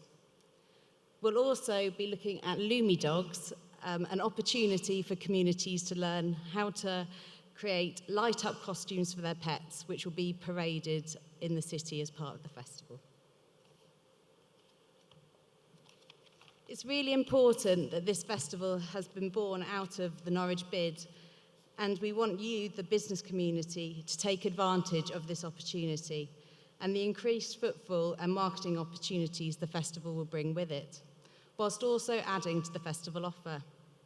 We're expecting for 20,000 visitors to be brought into the city centre across the 3 days. Please contact us to sign up for projects including the Love Food Trail, with themed food and drink offerings across the city, linking with a pilot night market, and we will also be encouraging late night openings for retailers across the 3 nights. All participating businesses will be encouraged to display a neon heart to visibly unify the city and will be promoted on the new Love Night Norwich website. We are also looking forward to opening the Love Light Norwich with Love Light Labs, a conference with a difference where we'll be shining a light on innovation and creativity in the city centre. We are pleased to share with you a number of organisations who are already supporting the festival and looking to make the event such a success. These partnerships are helping to shape the project to a hugely, truly unique event. We have a number of sponsorship opportunities available, so please do get in touch if you would like to support and contribute in any way. Our marketing team have put together some beautiful artwork to bring the project to life, demonstrating a contemporary offer and a family-friendly, inclusive and appealing to the audience. We'll be launching the website this week with details of the programme listed at the beginning of November. I urge you to please get in touch if you and your business would like to become more involved in any way.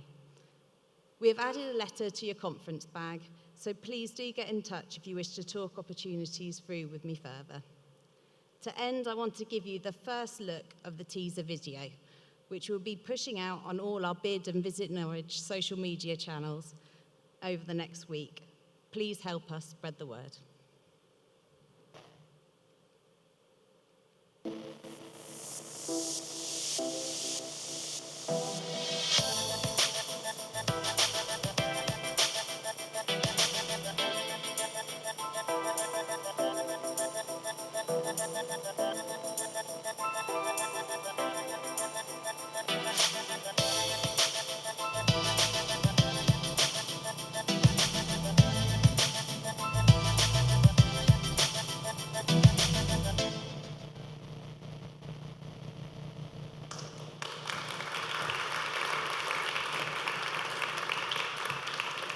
Thank you both very much. What was the umbrella one? I didn't know what that was. The one with all the... Is that coming? We're hoping to parade. Would everybody have a light in their umbrella? That'll be lovely. That sounds very exciting. Thank you very much. Well, that brings us to the end of the event today. Lunch is coming. Thank you very much to all of you for coming. I think we've heard some fascinating stuff today. Some of it, I think, will cause us concern about what's happening in the future. But I know with BID and what they are doing to make sure that we get a lot of people coming here and talkers like we've had today, speakers who've come here and told us what perhaps the future may hold for our high streets. I think that all of those things should protect us into the near future. So thank you very much for coming. Thank you for making this a terrific place to live and to work, and enjoy your rest of the day.